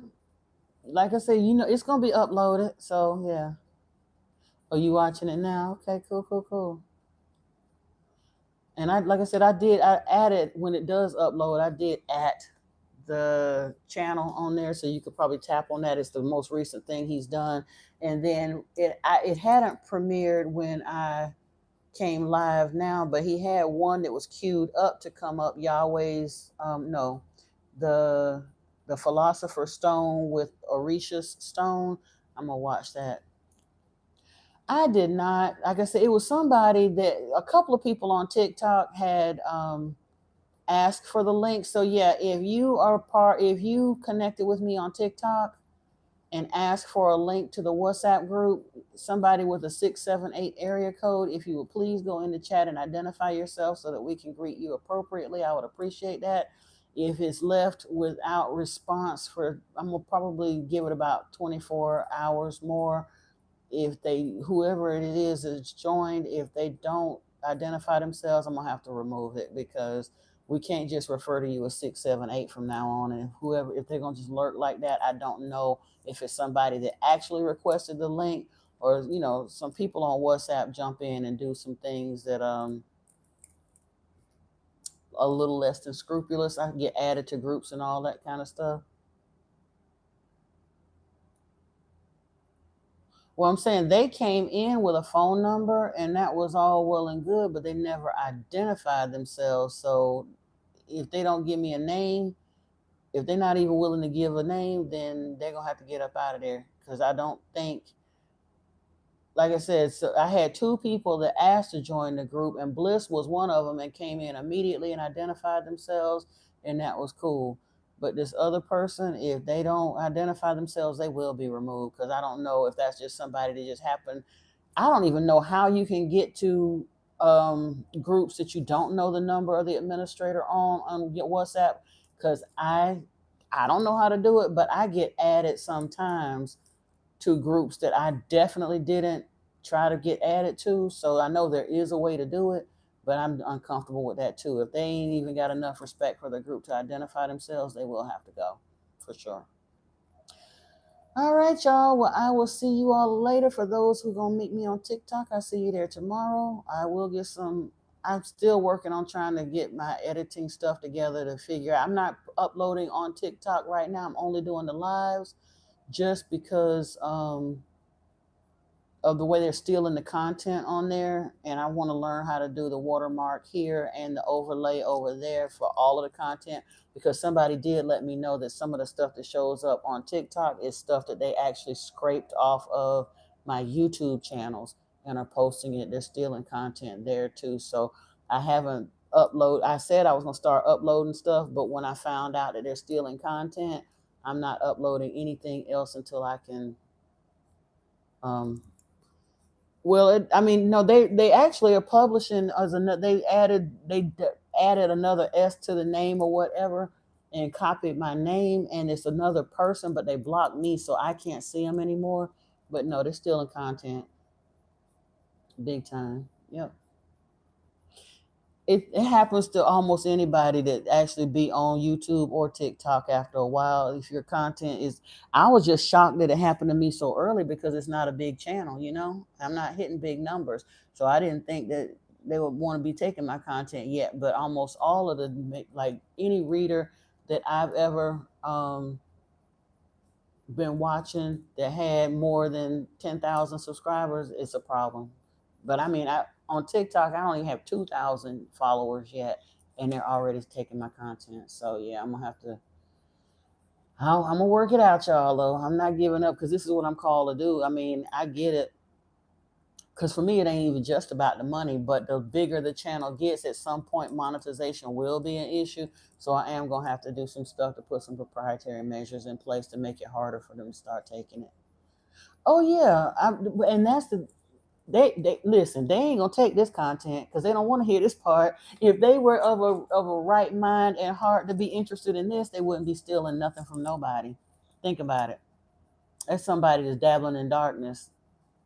They're not gonna take this content. They're on the tarot stuff, and even then, I'm so glad that people are seeing the difference, because if they were a genuine tarot reader that was of the light, they wouldn't be stealing content either. But it's a lot of folks that think that because they can pick up a set of tarot cards or go and write some stuff on a piece of paper and make their own little oracle cards or whatever, that makes them a reader. But I've been told, whoever this lady is, I didn't get to see her her actual content, but she has some of her content on the page, on her page, and some of mine, and they're saying that her energy is nasty. The way she talks to people is nasty. She comes across as very, very harsh. There's something seriously wrong with her. But like I said, if you out here talking about stealing any kind of spiritual content, something wrong with you, that part. Yeah, they gonna shut down all truth. But they ain't gonna shut this down. Well, because I'm not the only person even talking about this stuff. I'm just the only one that's really harping on the connection between Yeshua or the Anunnaki, because they talk about Anunnaki being in the Bible, myth, vision, Billy Carson, Paul Wallace, Anunnaki Ancient Mystery, Anunnaki or Ancient Astronaut Archive. All of them talk about the fact that the Anunnaki are mentioned in the Bible, but not that many of them start dissecting the scriptures to actually look at the religion piece along with the the extraterrestrial piece, you know. So my approach is a little bit different, and the way the dots have connected for me are a little bit different. So I understand that there is a unique spot for me online. So whether they can't run me out that easy, they really can't, until unless or until, you know, them folks show up on the doorstep. Because Yeshua told me to do this. So whether they ever pay me for it or not, I don't have no choice but to speak on it because Yeshua told me to speak on it. So, you know. But I appreciate y'all, and you know I love you, and I will be back. Well, we'll be back here Sunday evening for sure. I'm trying to figure out. I wanted to do Sunday, Tuesday, and Thursday. Those days may be the same, but one of those days I'm trying to figure out a schedule to switch up one of the days for like earlier in the day to see if we can get to a different set of people or audiences. So like I said, just keep looking out. Those that are in the group, I'll always let you know when I'm getting ready to go live. But I'm telling you, I'm trying to get like a daytime session, maybe earlier in the morning or something as well. So I'm gonna have to work on that and figure out when we're gonna do that because it does need to get out to some folks in different time zones and things like that. So yeah, at least one of the weekly sessions will start being earlier in the day. Okay. All right, y'all. I'm getting ready to scoot. You said mornings are good. Yeah, I think I'm going to if I can get myself. I'm getting more energy though, but I'm gonna get myself scooted around to where maybe I was thinking maybe like 10 or maybe 11 in the morning or so might be a good time. Yeah, I'll try it. I will holler at y'all later. In the meantime, in between time, until next time, you know I love you. Peace and blessings to you, soul family. Namaste.